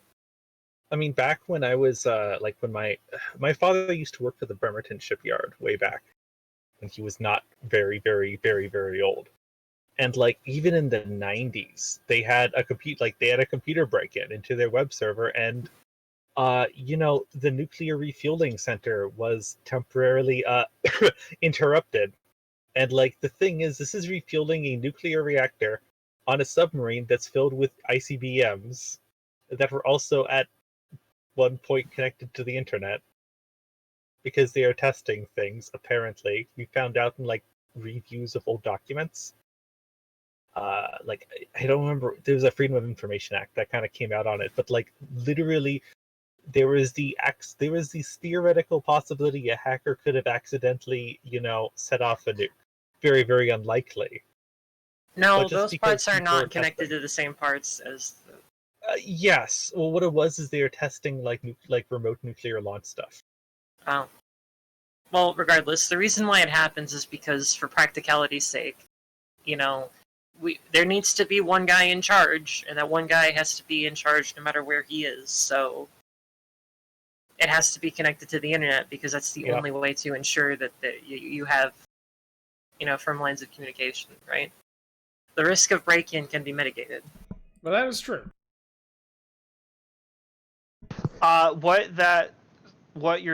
What they needed was a data fortress, Yeah. They needed a data fine. They needed. And then if someone tries to hack into the nuclear power plant's data fortress, there's a data dragon protecting them. Yeah, exactly. And you have to fight the dragon. Yeah, there's And that dragon is. It's like an excerpt. It's a very from bad the manual. dragon too. Quote, "They were roaring in at top speed when they hit us. There must have been 100 of them. We were pinned down and about to be turned into ground food concentrate number 15. Then Razorjack pops the big rips, screamed like a banshee on steroids, and went right over the top of the lead Cyberbike." End quote, attributed to Savage Doc. That sounds sick. Like, the net space is based on cyber fantasy, because all of the AI and stuff makes itself look like mythological creatures to scare people out of their fortresses. I don't blame him. That sounds sick, though.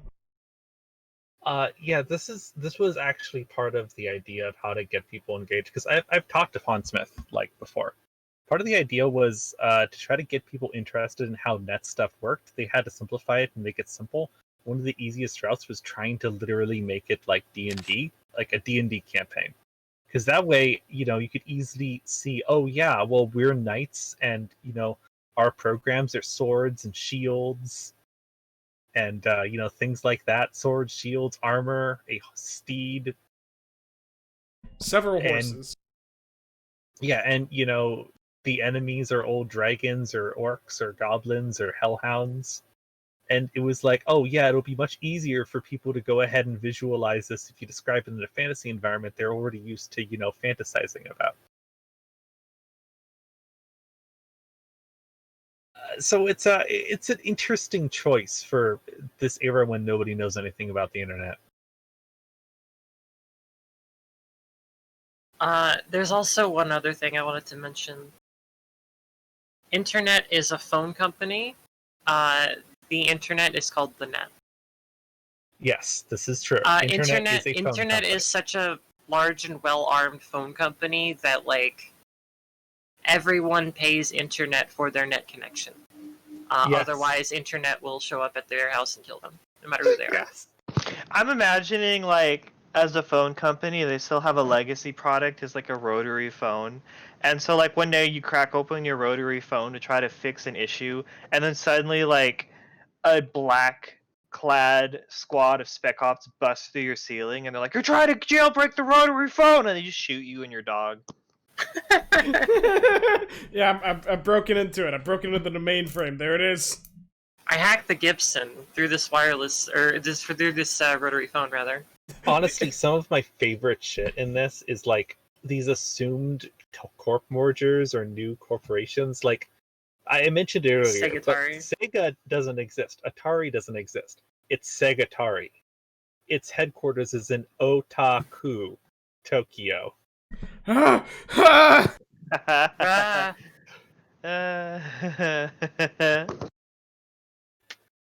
Now that's kawaii. Actually, I hate it, honest thanks. to God. So, as somebody who went ahead and worked in like customer service for a while in a phone, like a cell phone company, shocking thing, cell phone prices are actually pretty accurate to about 2015. Actually, to about today. They're just the prices you don't get served. They're the prices we base current prices on. The difference is those are prices for the change is that we now charge people for data instead of unlimited data, unlimited minutes, because more people use data than minutes. And like minutes are actually relatively unused, so they no longer actually charge for them. But if people started using a lot of minutes again and data went away, we'd probably have this pricing scheme again. However, what is fucking bizarre about the phones is you can buy top of the line party phones with call waiting and party lines. Okay, so I want you to be aware that I was on the edge of my seat with that dramatic pause there, thanks. Look, your cell phone needs a freaking party line, okay? Party lines! Party line. Up to 3 people can be on there, maybe even more. oh fuck! Imagine. Can you imagine Imagine. having your own party? 3 people. That reminds me of that joke about the first phones, and it's like, hello, is this 2? No, this is 1. That's from Family Guy. You know what? It's still funny. Don't. No, it is funny. It's from Shame early me. Family Guy. It's from early I- Family Guy. Hey, I know you're paying, Kenneth. I didn't have freaking DSL to 2011. Yeah, we've got some people who feel that pain, Kella. Don't worry about I'm it. still on DSL. Coming for you live through DSL connections. Jonah has DSL right now. Yup. Another thing I wanted to talk about, right? Yeah. Is to compare 2020, some things in 2020 with some things in red and see how better they are. Alright, do it. Show it up. What do we got? First off, we have character gen. Character gen is much simpler. You only have to roll about 10 times rather than 152. Is that 152 actually like a legitimate thing? Is it No, 152? no, I just pulled a number out of my ass. Are you kidding me? You think I counted? No, of course not. Because it's definitely... I mean, I rolled over 50 times to character gym, but I Okay. mean, you guys, you don't have to put any work in, I guess. I mean, that's fine. I'm not mad or anything. I've rolled characters in it before. It's fun. Master, get out of here. Don't, Get out of here. Get out of here. You're funny. The only thing that I don't like about Red in comparison to 2020 is that Red actually kind of feels a little bit bare of content. Yes, but it's a I think modern that's- core RPG book.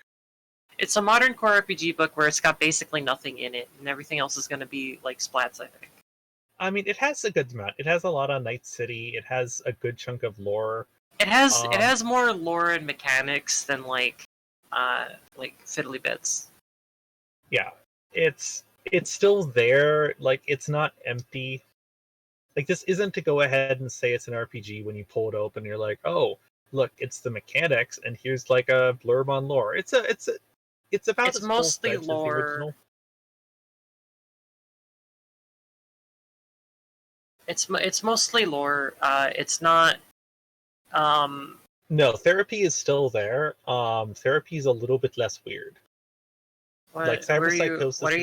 What are you talking about, Madrona? Kenneth Dragon has asked about therapy. Oh, a thing in the chat, Oh, which will not show up on YouTube, which means that's going to be incredibly That's fucking true. weird when you mention it. Actually, It is. Actually, the chat will, in fact, show up Oh on yeah, YouTube. it is actually showing up on the chat. Oh. You have it pop up. Well, fuck me. Yeah, look at you. Fuck you. See? Haha. Therapy remains, if I remember correctly, and I can pull it up real fast. I have a PDF. Therapy.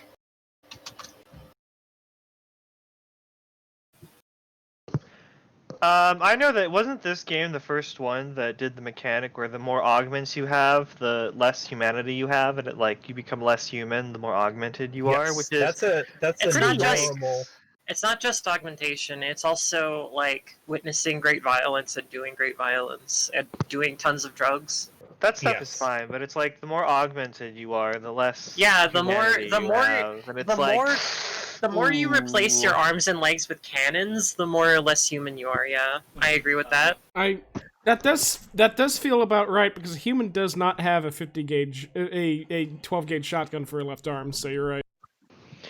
I don't know. I think that's really weird. Like, I'm not made less of a human because I have like cybernetic parts, even if my Yeah. arm is a gun.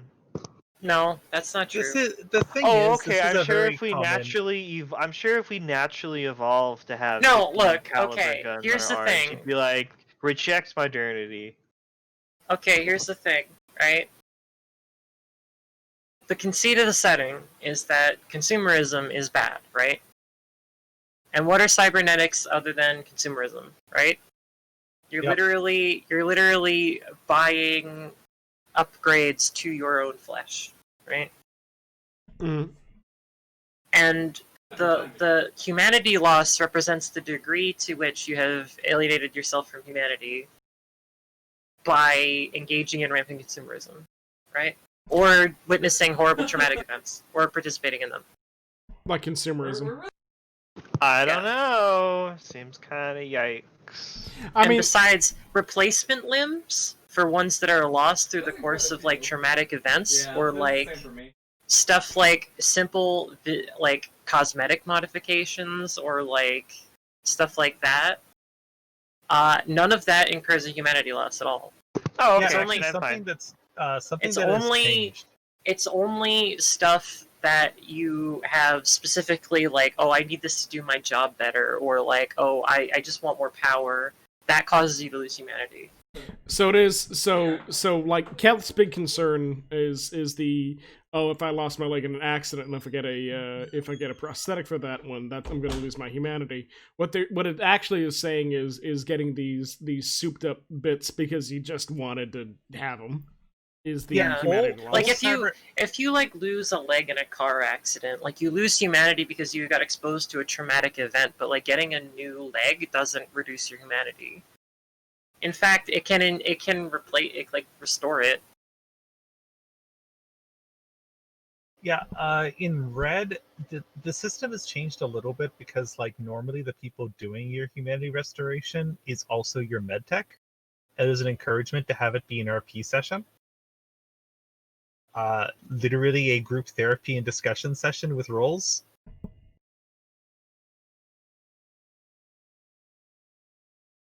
That does make Um, sense. Another change is previously like exotic biosculpting, or actually old biosculpting is not normally say if you want to go ahead and get a new dick, or get no dick, or get 5 dick. Okay, probably not 5 dick. I'm pretty sure 5 dick counts as humanity loss. But let's say you're going That ahead is and different. changing some of your equipment down there, right? That's not actually humanity loss. Exotics come with humanity loss, but those can also be fully restored by therapy. Like cybernetics are different than prosthetics. Oh, I see. Okay, I understand. So it's not new. It's additional. Like a cyber arm is not the same as a human arm. It's better in every possible Yes. way. Like if you have a if you- prosthetic replacement for an arm, that just wouldn't really count as a mechanical. It wouldn't count as a mechanical thing at all because it would just be like the same as a regular human arm. So there's no statistical difference. Well, because like, okay, so a cybernetic arm isn't just your freaking arm, right? I'm pretty sure if It's a platform. It's a platform upon which you can install like assault rifles and shit. Like it's like a regular prosthetic arm would be the basic model, and then like the cybernetic arm would be like a regular prosthetic arm is like a sedan, and a fucking a like regular like cyber arm would be a fucking like sports car. And I mean, for anyone who owns a sports car, we already know is a little bit of a dickhead. So Yeah, they've lost some humanity points. they lost some Sorry. humanity. If you ever car post in any Discord, you've lost humanity points. I bet there's god damn, I bet there's like future discords that are like, hey, check out this new augment that I got. Check this out. It's got it can swap straight to cutting blades. Oh no, absolutely. That's a thing. Going ahead and transferring your AI to the net doesn't actually like permanently cost you humanity. That happens. That there's a lot of ghosts in the net. Getting stuck in the internet, yeah, it doesn't take away humanity at all. You probably take temporary humanity loss because it's traumatic, but that wouldn't be a permanent loss if you got it. Well, there is no permanent loss of humanity. No matter what, you can always regain humanity. Yes. In this particular one, every cybernetic wear reduces your in red. This is red, by the way. I'm discussing. I mean, in 2020, there's no point at which you permanently die from lack of humanity. Yeah. Even if you become a cyber psycho, you can get captured and rehabilitated. Which I think was I think that was the what is it called? That was actually the questioning thing. That was the subjective plot of the original trailer for 2077. Yes. Well, I think that was just a robot, actually. Well, I think that was the AI. It was like a cyborg. We have no frame of reference, so we have no idea what it was. True. That is true, but that was what a lot of fans had theorized due to old media is what it was. But in 2020, no matter what, you can get abducted and rehabilitated. In Red, it's very unlikely that you'll even get to be a cyber psycho without specifically trying, because part of the cost of having a cybernetic is the therapy to allow you to use it without going crazy. Yeah, more than that, it is again encouraged that your actual teammates do your therapy and such for humanity loss, whether from cybernetics or trauma, because it encourages RP sessions as down sessions to be doing therapy and discussing events and trying to sort out the issues. People who survive, when Bob at your table just got vaporized and everybody's really sad. Mm-hmm. I mean, I like the concept of games having an excuse for downtime, right? Mm-hmm. That built-in excuse. There's no GMs trying to go ahead and make an excuse of, hey, I need a day off or something like that. Cyberpunk feels like a setting that makes half of the story just by its interactions. Yes, dying, healing, and trying to pay bills. This is a Red thing. Cyberpunk 2020 less so. 2020 has some of this, but it's not specifically laid out. It's an old RPG in which it's not very well developed yet. They proceed to develop it a little bit better in later 27 and Cyber Generation and V3, and then in Red, I think it's at its best point. Yeah, Red, as far as this is a gameplay discussion of Red here. Some of the nicer things about Red is their careful establishment of various tools to make sure that people are not ever getting ahead. It is incredibly hard or impossible to get ahead. You're probably always going to be on the brink of starvation and homelessness. Unless you're an exec. Corporate. Yeah, freaking execs are not. But if you look at the cost, it's oh, hey, if you're doing your regular gigs, because you have regular gig pay, you are just paying rent. And if you're eating kibble and living in the shittiest household that makes you exhausted. That's realistic. I honestly, I'm waiting for the day that we get kibble. Kibble would really help. I could have that would really have helped my time working. I no shit. This is not me. This is not me. This is not a bit. I've said for years, if they made a gravy train for humans, right? I would just eat that. Like, Yeah. like, are you kidding me? Like the entire concept, just put some warm water and mix your own gravy. Are you kidding me? And what the fuck? Cereal would be run out of business if we had meat cereal. Would be the end of it. Honestly, I'd probably be down. Yeah. 50 Yeah, but Just the thing like, is, 50 it's cent ramen's just bad for you. Like, incredibly bad for you. it's just the thing about it, right? Is Yeah. that like I like food, but I don't like having to make food every day. I would really much rather have just like a bag of fucking kibble that I can like a trough full of slop that I can just like pig out on, and then just be Yeah. like, okay, there's my food for the day. I don't have to worry about it anymore, Just a- and I can get back to fucking work. Yeah, it's the same like 3 a.m. going to your fridge for shredded cheese, except it might actually do something Yeah, for you. exactly. Except it's a bag of fucking kibble. It'd be so good. Well, I Like- mean, you could eat pet food if you wanted, but I don't know how good it is. I mean, you could probably make it. You just get, like, I don't know, some dried berries and some, like, grape nuts. Maybe No, some dried meat. literally, fucking human kibble is like if you made pemmican, but you like instead of having it be the paste, you just make it.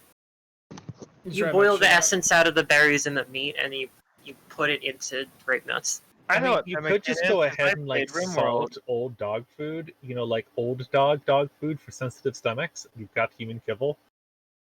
Yeah, I guess so. That's more expensive than the regular dog food.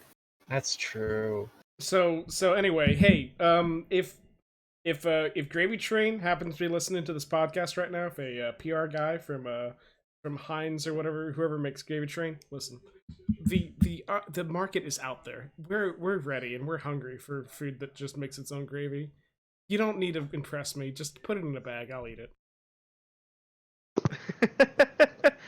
I remember we called them dog treats. We made them in elementary school. They were like oh my god. What are the wafer cereal things? But anyway, they were covered in like sugar and stuff, and that was like the sickest shit we ever ate in elementary school. You're talking about like shredded wheat, the big Yeah, shredded fucking yeah, boys? wheat thins. Yeah, the big shredded wheat fucking and like boys. sugar. Yeah, Yeah. like Nice. sugar. It was so sick. Probably just because it was literally just wheat thins and sugar. Yeah, it hits you different. We like that. It's good stuff. Anyway, we got off track because I got enamored We- with the we idea really of human kibble. Again, here we are again. Talk about But human yeah, kibble. brief positive about Red. Red tries to really force you to do runs. It has, like, the runs are how you get profit, but you're not going to get incredible profit, and it's very likely you're going to have to pay up. Like, your medical costs could cut into this, so bad runs could go well. You could actually make more. Like, you could You could lose more Basically- money on medical costs than you could gain Yes. from the run. you may run into issues where your party is like, oh my god, he's wounded. Should we kill him? And, you may have I mean, internal the answer is fratricide. no. You could, you could. Depends on your party, really, because the game is meant to be very cutthroat, and party disharmony can happen. And it's probably not as much of an issue as D&D, because frankly, your character is probably not going to last an entire campaign. Says you. I mean, it's true. You could survive. Probably your DM is not trying to kill you, because this is the 20s, and unfortunately, D&D 5e taught everybody that their party characters can't die anymore, and nobody should die. Yeah, if there's one thing that I don't like about the whole new RPG crowd, it's that they're all terrified of dying. Yeah, like, the thing is, dying is sad. Like, it sucks to lose a character. Both Cyberpunk read less than 2020, but 2020 and, the whole ethos is, frankly, characters are likely to die. The game is incredibly lethal. It's a difficult game, and if your GM's running it as it's written, then it's going to be really dangerous, and you might not survive if you're not smart. Yeah. I mean, like, 2020 even has a sidebar that encourages GMs to get into situations where players have to consider the idea of betraying one of them. because it's about the grander story of a cyberpunk narrative. It's about survival in the worst of situations. It's about a grim fucking world where sometimes the best path for you is not the best path for your friends. Yeah, It's and tough. you know It's a when it tough gets fucking down world. when it gets down to being miserable, surviving, and dying, sometimes people will do terrible things. You know, that executive who's been bankrolling you this entire time? What if you can go ahead and cut and run, kill him, and steal his limo and pawn it off? It's better than starving. You know, that cop who's been defending part of the party? You know, they've done a criminal thing and you really could use that promotion. You know, your freaking wife that you just met is homeless because you can't afford a home for both of you. Yeah, I mean, it's one of those. I'd imagine it's one of those things is that it really just depends on the GM too, because you can run this flat and not have to worry about situations like that. You can tell the story and make your characters be a part of it. But I'm one of those people that if I'm running a game that's meant to be lethal, and if I'm running a game that's meant to be not something that you can wiggle your way out of easily, like people need to think about that. Someone who dies during an RPG campaign permanently, right, can add a lot to the campaign, right? Yeah, that's Yeah. the thing. Betrayal of a party member can be for the greater good of a party. It's not just about you. That could be about the entire party. Like, there's a difference between a thief who's stealing from a party and somebody who goes ahead and betrays somebody for the greater good of their entire, like, everybody. And this can be a situation you may have because not everybody necessarily would have the same alignment. Like, alignment is in, you know, goals and not like lost out of control or lawful Speaking of evil. alignment, there's a sort of rough indicator of that in the player sense, in how it handles experience. Why don't you tell us about that, Moderna? Oh yeah. Okay, this is another red thing. Red has a weird ass way of handling experience. All right, it wants you to poll your party among 4 different fields to determine what type of player they are. This may be less so for, you know, hoser groups like mine, though I will be honest. I was shocked everybody in my group got like the hack and slash archetype. Um, like the way it sets up is you have like explorers, role players, warriors, and socializers, and it attempts to go ahead and pull what the top 2 of each player is. And basically, each session goes ahead and has, you know, hey, yeah, it's basically the AD&D survival guide player types. Actually, it's Interesting. more precisely the god. I don't think you guys know this. It's literally the one from the Forge. If you don't know what the Forge was, the Forge Hero is Forge. no, the Forge is the pretentious website that gave birth to Dogs in the Vineyard. No, that's not what this is. It actually, But yes, I do remember that. Oh my god, the first edition Moderna. survival guide. Sorry. I'm gonna go ahead and back this up because this isn't what this is. This actually seems to encourage role playing. The Yes. Cyberpunk Red seems to be built around encouraging role playing, which is cool as hell. What goes ahead and happens here is like, so you've got a bunch of categories and things that can go ahead and do this. For instance, let's say somebody is really into role playing and it's very blatant. There's somebody who's stupid into that character. They love figuring out their voice. They have doodles of their character. They're really into showing off their character. They talk about their character. They're those dudes who are super centered around their single character. You know them, right?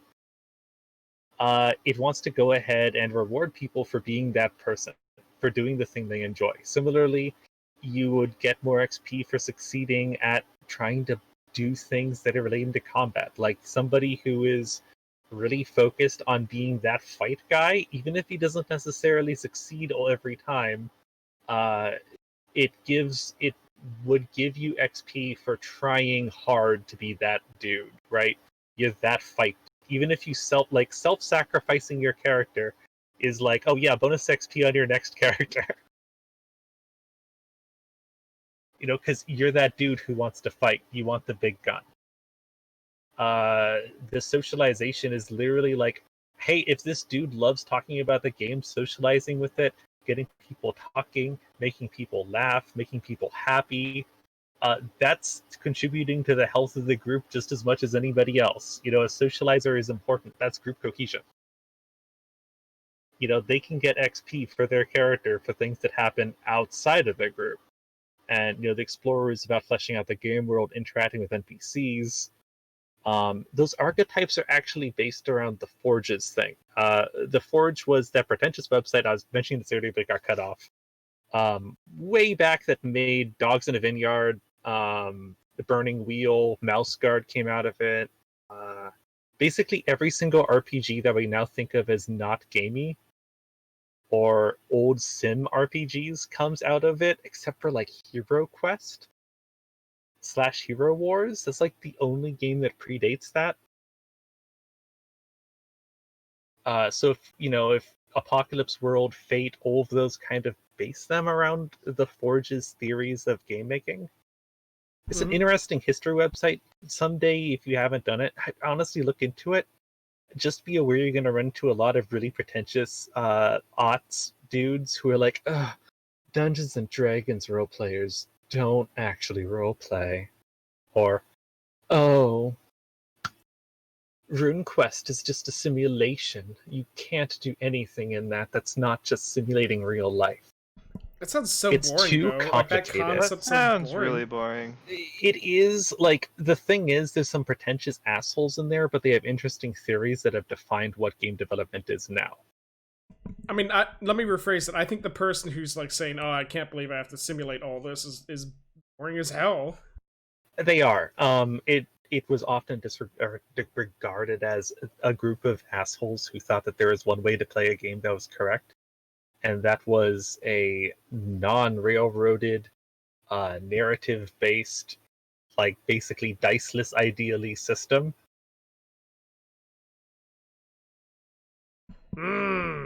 And it has its it has its good points, it has its bad points, but it's overall an interesting chapter in RPG history, and it's defined what role-playing games are since really the aughts.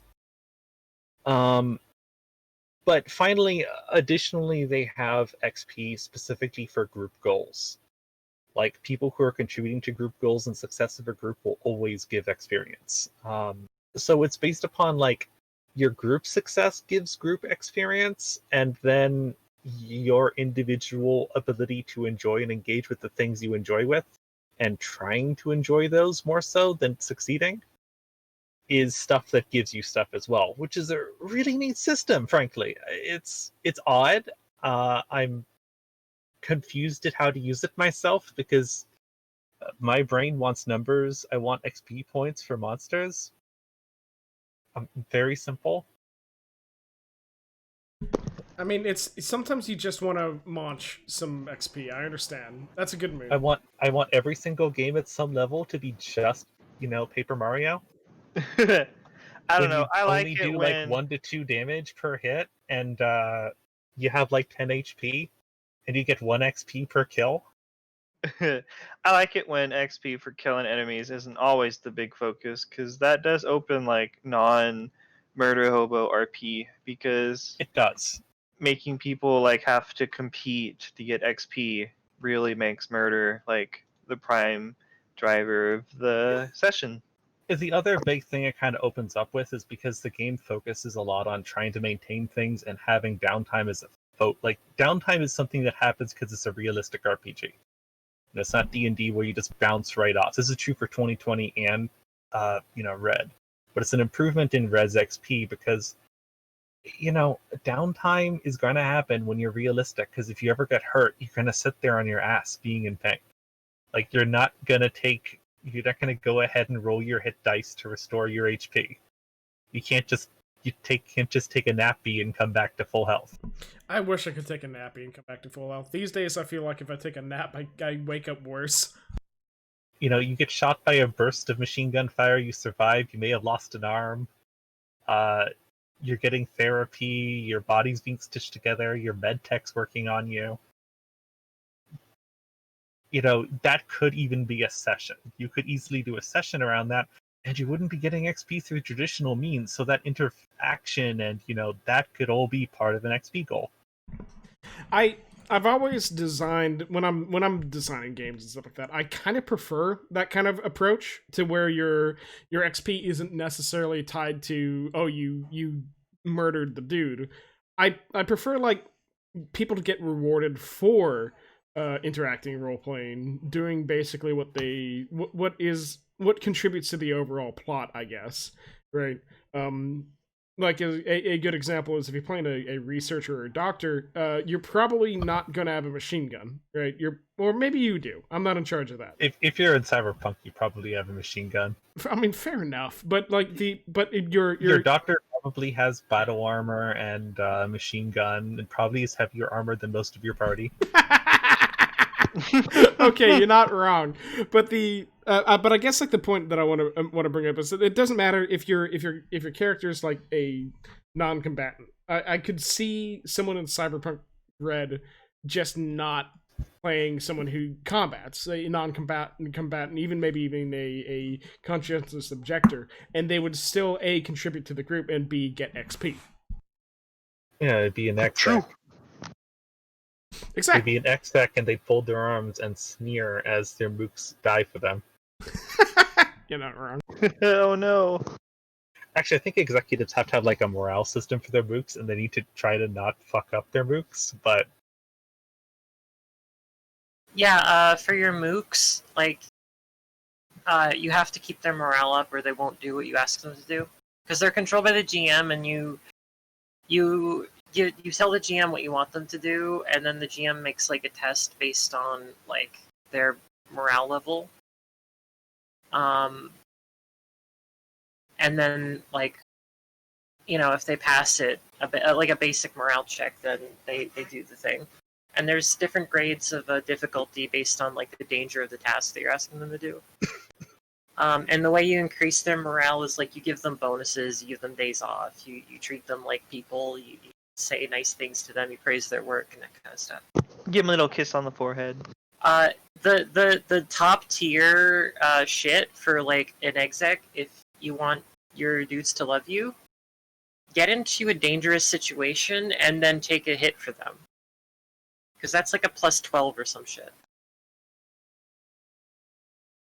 Which is an automatic success in most conditions. I mean, yeah, seeing a senior boss not... I'm min-maxing by getting shot. Yeah. Min-maxing. Okay, yeah. Actually, I want to go ahead and... You said min-maxing, which is probably getting to the greatest long-term criticism of 2020. 2020 is notorious back in the 90s as if you ever had I forgot what it was called, real role players, real men, real loonies. Yeah, real men, real role players, and real loonies. Oh, and real munchkins. That was it. Oftentimes 2020 would fall into the munchkin category because 2020 was so easy and is so easy to like, oh yeah, I'm gonna make a maximized character that has all the advantages. I can go ahead and choose all of my gear to be as good as possible. I can skirt the line for everything. Well, style over substance, as long as they're having fun. Isn't that in the guides for Cyberpunk? Munchkins are bad. I forget what that is. A munchkin is somebody who is building as like redonkulously strong as powerful. It's somebody who's building purely to be like the biggest and the best and to win. And this is kind of a historical criticism of the RPG. And Red has kind of resolved a lot of this. A lot of the build issues used to have aren't quite there. A lot of the major exploits have been patched out. losing class skills is a good thing, for instance. Like the class, your role skill or whatever, like interface and such, those Uh-oh. going away and becoming class abilities is really useful because it prevents some of the every single person's parlaying a corporate for money. Okay. This is a major advantage of the system.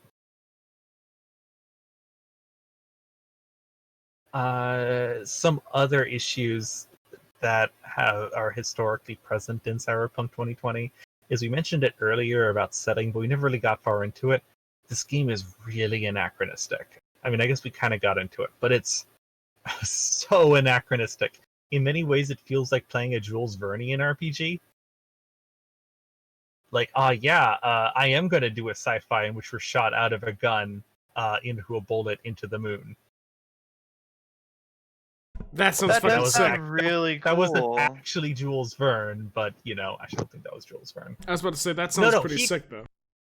Yeah, but that's not how space travel works, right? You can't just go ahead and get shot to the moon with Yeah, you your top can. hat on. Yeah, you can. No, that attitude, maybe not. And there's things like that are very Madrona, yeah. you compared it to a Jules Verne RPG, but then proceeded to not explain what you meant and just like continue to say things about Jules Verne. Yeah, okay. So what I mean is like it's got these incredibly retro elements that in many ways Such as such as like, okay, you want to go ahead and hack into the internet. You have your modem. You have your modem on your deck. Your deck's like a laptop with the modem built in, and that's incredibly expensive. And that's incredibly low tech with your tape drive and stuff for your stuff. And then on the other hand, it's incredibly high tech because once you hack into there, your brain is teleported into the computer.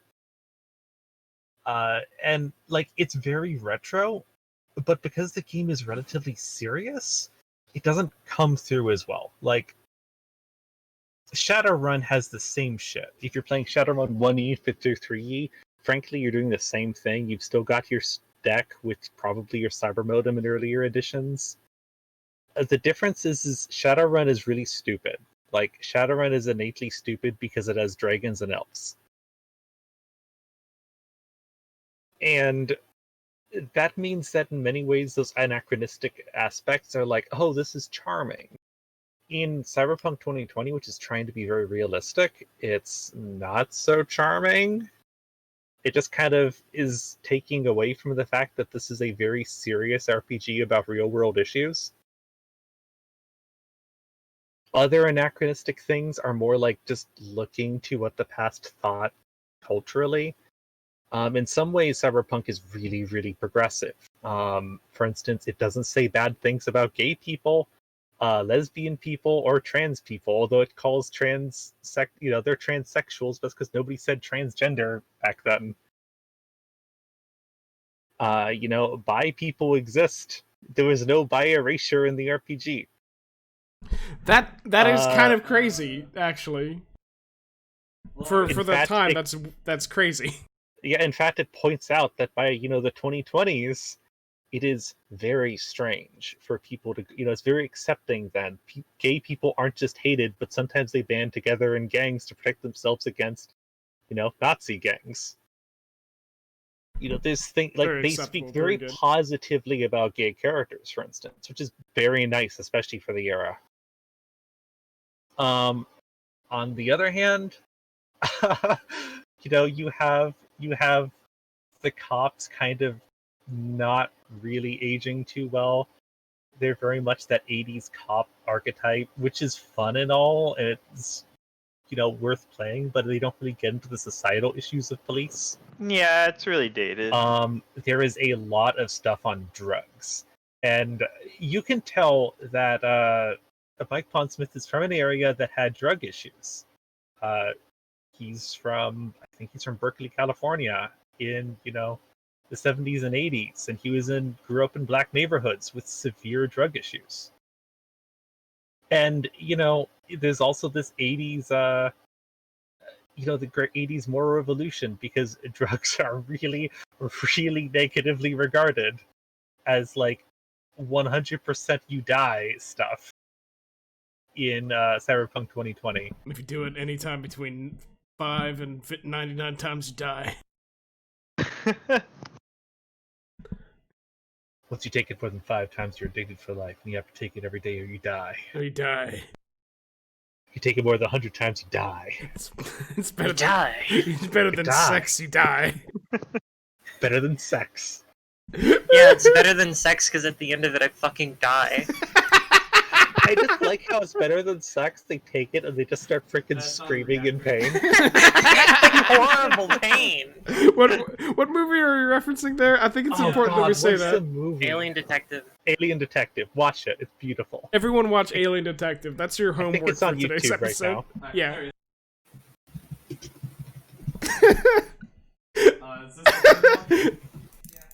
It's Sex 2. God, what is it called? Can you imagine Sex 2? Really? Oh man. Hey, you're stealing that meme that I stole. Chat won't know what we're talking about. What goes ahead and happens here is like some of the elements are just so dated. Some of them aren't. For instance, gangs. The game is actually like 2020 is really progressive by approaching the idea that not every gang is evil.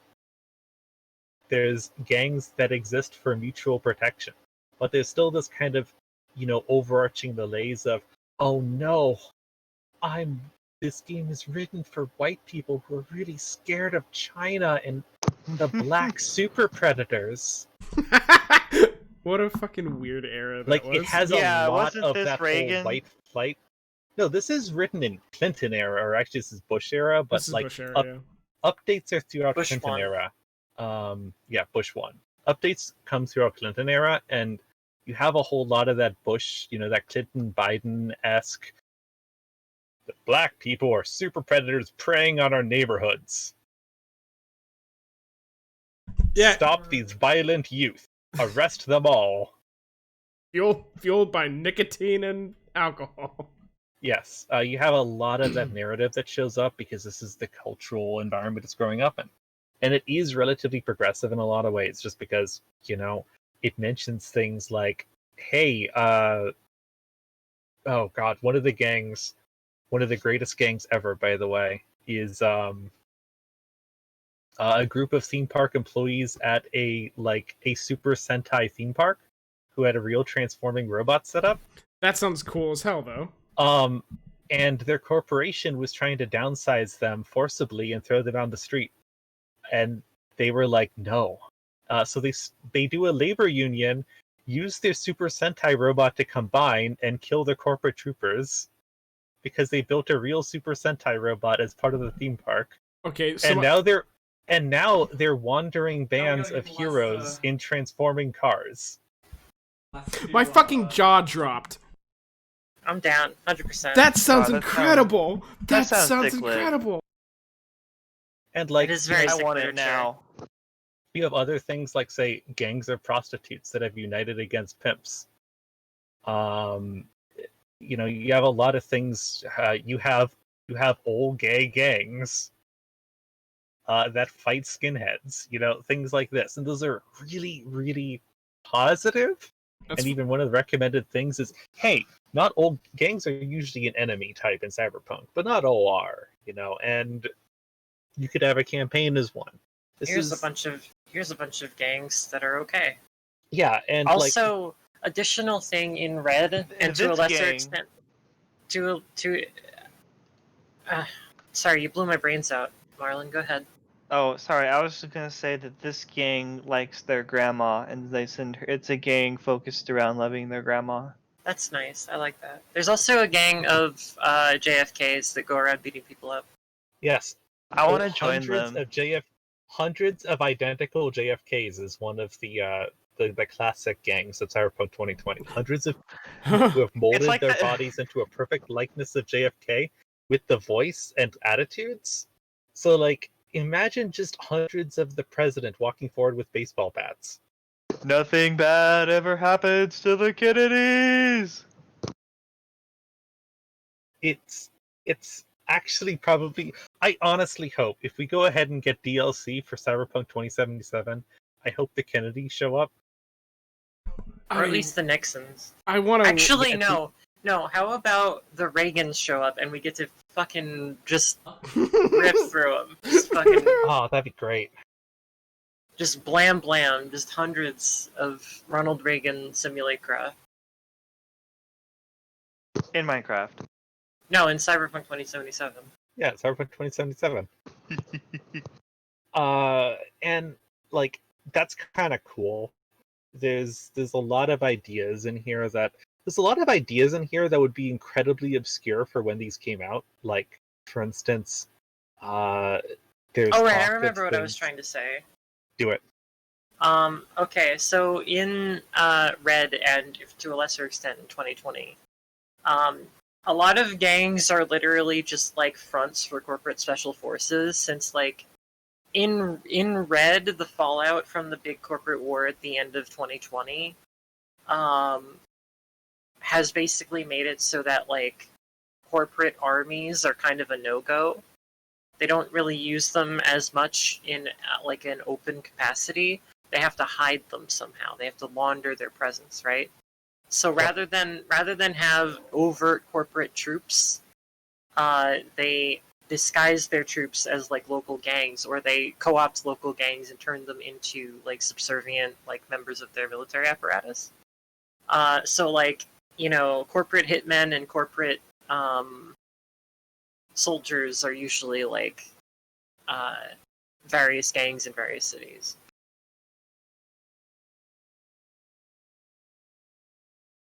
I'm a gigantic fan. I like that. I really like that aesthetic and that vibe. I unrelatedly did something myself like that for something I wrote, where gangs were just like a chill, like they were just a diverse group of people. Some were good, some were bad, but other people don't like that. They're like, no, gangs are bad. Mm-hmm. I wonder if that's a modern or an old idea. I think it's an old idea. It's an old idea. Like, it's absolutely an old idea. It's been around for basically forever. What goes ahead and probably some of the more interesting things about the progression of setting is you'll find some things in Red that help explain lore inconsistencies between 2020 and 2077. A great example of this is if you played 2020 and you look at the Voodoo Boys. The Voodoo Boys in 2020 are an all-white, kind of racist gang. Kind of. Okay, they're super racist, but they stylized themselves after, voodoo practitioners, right?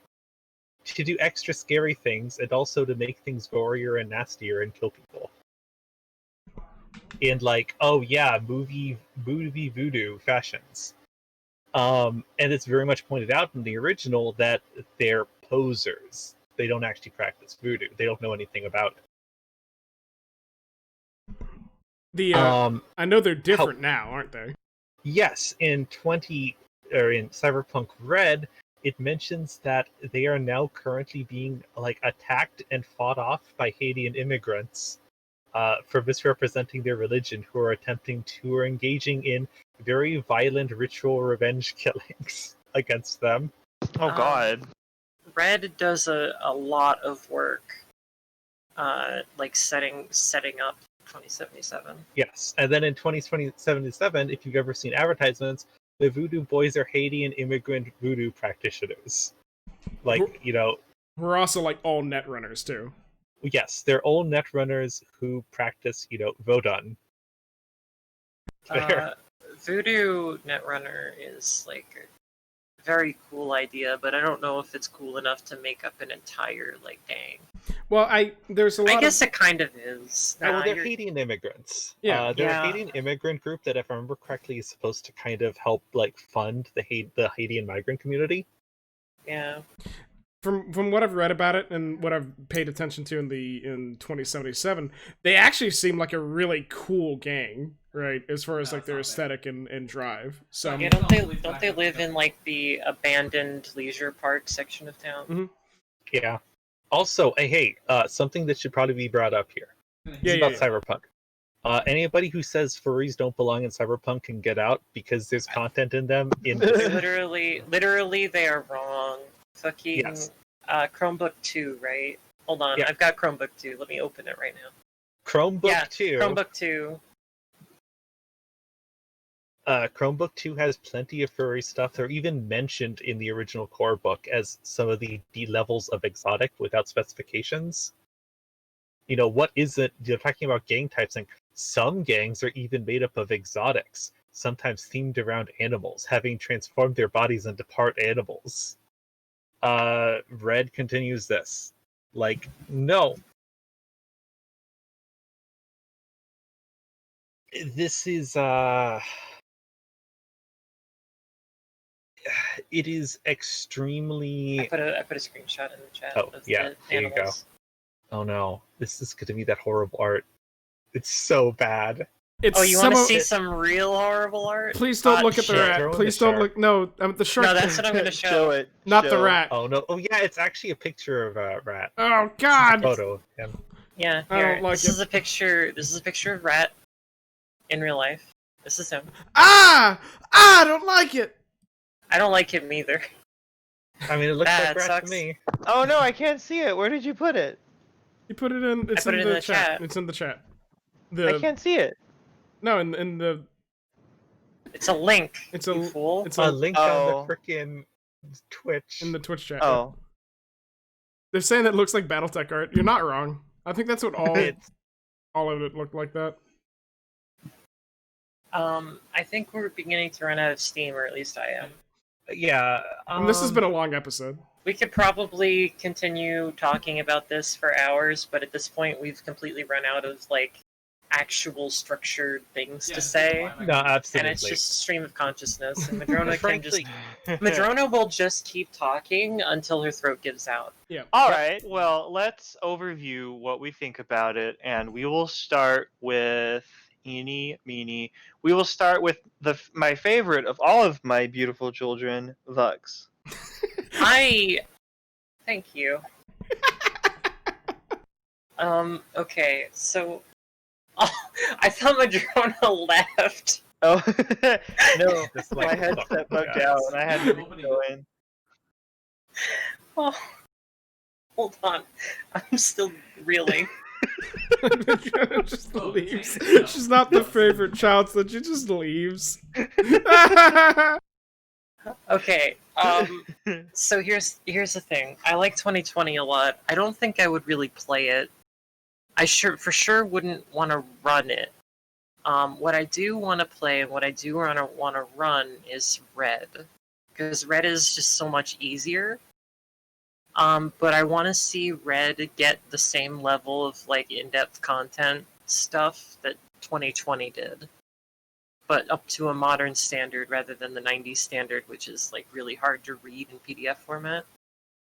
Because that's another thing. The Red PDF is extremely readable, and I want to see more of it. I kind of want to go ahead and I'm going to be honest. I would really like to get the. I'll get to that. I was just going to say, Humble Bundle has new PDFs Still and my- RPG. still my- Still my I did. You're right. Still my spiel. Go use your spiel. Go back. I'm sorry. I like I'm dumb. 2020 a lot. Bad. It's a really good piece of game history, and I'm glad to see it continued in Red. That's I'm done. Okay, now from my favorite of all of my beautiful children, Madrona. Hey. So, I like 2020. 2020 is a fantastic RPG. It's got some serious flaws that I've gone over.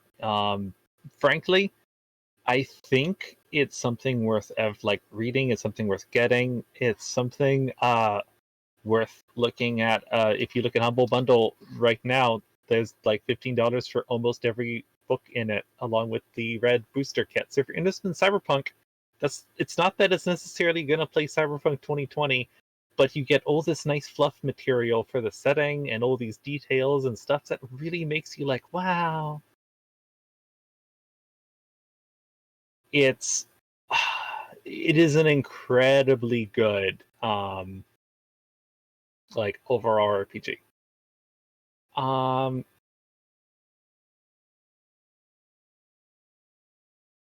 Like it is for its era one of the like as far as things I care about. Holy shit! It's so progressive compared to everything else out there. It's like it's an RPG that doesn't hate people. In other respects, it's got a relatively deep amount of fluff. It has interesting campaigns. It has all of this stuff that it's got all this stuff that'll go ahead and help you bring into a world of Cyberpunk Red. And as the quick start rules for Red, so like if you're the kind of person who does that, great place to get it. I think it's up for like 9 more days. As of the time of recording this, probably some other day later, If you buy no other supplements for Cyberpunk 2020, definitely get the 2 Firestorm books, because that's the big main meta plot campaign of Cyberpunk 2020. They're the end of Cyberpunk 2020 and was made in 98. They were setting up version 3, which is a thing. Version 3 is an interesting thing. It needs to be approached all on its own, though. It's a future episode. Bam! We just dropped a future episode hint. Yeah. Future episode. Let's watch it never happen. Who knows? Honestly, I think if I have an end thought about it, like 2020 is a really cool game. It's a game that embodies everything that was incredibly cool in the 90s. And in many ways that makes it very, very badly aged. It was already aging badly in 1993. And there's some charm to that, but there's also some sorrow. But the world it creates can kind of go beyond that. And Red helps update that, so like 100%. Honestly, Red is my most recommended RPG of the past like 10 years that isn't RuneQuest Glorantha, which everybody in the world should buy. Go support Chaosium. Nice. Is that a Glorantha reference? Yeah, no. Nice. Yes. Buy RuneQuest Glorantha. Chaosium's a cool company. Also buy Cyberpunk Red. There's my spiel. There you go. Nice, bam. Actually advertising shit. And now, for the most handsome of all of my children, a rat. Alright, so I know you're lying to me. I was waiting for you to shit talk me the entire time. Don't patronize me. Hey, Well, I'm gonna tell you. Damn dirty rat. Damn dirty, right? There you go. Now I feel better. Now I'm back in my element. Hey, listen. Cyberpunk 2020 and Cyberpunk Red do something that I think is very important, is that the character sheet doesn't paint the picture of what the character looks like, right? Or what the character is, right? There's a good bit about like how they do their hair or how they dress or what they prefer, if you care to roll that, right? But the thing is I'm looking at my character sheet for my character, and I'm usually used to character sheets giving me an idea of what my character is, like a race or a gender or anything like that. That's not a part of the character sheet for Red, at the very least. This originally, like, caught me up. I tripped really hard on that, right? Because I was like, okay, but what is my character? Who is my character? They and them and whatever that happens to be. Then, after like a couple of days after thinking about it, I think it's the biggest boon of the system, aside from like the rest of the system. It seems like it's such a tiny thing. However, I think it's also very, very cool overall, right? So to have a sheet that you can go ahead and just transplant onto another character if you really wanted to. The looks don't matter. The style is important, but like at the end of the day, you're whoever you happen to be. Also, Jack is a sexier rat. I was told to say that. Now Jack is a sexier rat. Now for the most handsome member of the podcast, me. I think the mechanics for the net crawling and on the Netscape, just being a traditional dungeon crawler where it's like a sword science fantasy situation, sounds really cool. and all of the terminology is extraordinarily dorky, and I cringed reading a lot of the descriptions, but like in a good way. And the only thing that was crazy was like Vux told me to like use the character gen and like roll everything. So I rolled everything, and it was one of the most harrowing experiences of my life. It like as someone that's never had to roll that many times for character gen, it felt like someone exhumed Kafka's desiccated corpse and had him design a character generator. Like I know it's a flowchart and stuff, but there was so much rolling going on. Oh my gosh. But everything else seems really sick. I really like the style over substance within the setting, and it just wants you to, have fun and be cool and be a cool biker dude or biker gal or biker person, and it seems really cool to me. And that's Next it. up, we're forcing Daster Phoenix to go ahead. Well, Marlin. We're forcing Marlin. Freaking name messes me up. We're forcing Marlin, next up, to roll a character completely 100% in Fatal. It'll take him a year. God, please no. Roll for I'm gonna diameter. We're never gonna talk about Fatal or any of the other bad ones. I'm because unionizing. We will get rat banned from Twitch. We will. Oh, that game. We will. Hey, we should do Fatal. We could do them as bonus episodes when we've really made it big. That's about it, I think. I would stream them. We post them only on Patreon. Yeah, Patreon is the only way you're ever going to see them, right? Yeah, Those are the secret subscribe to our Patreon. Our non-existent Patreon. And then if you really subscribe want to our non-existent Patreon, What? we'll make Marlin go ahead and roll a character in Fatal. It'll be the entire session. And then- Let's laugh.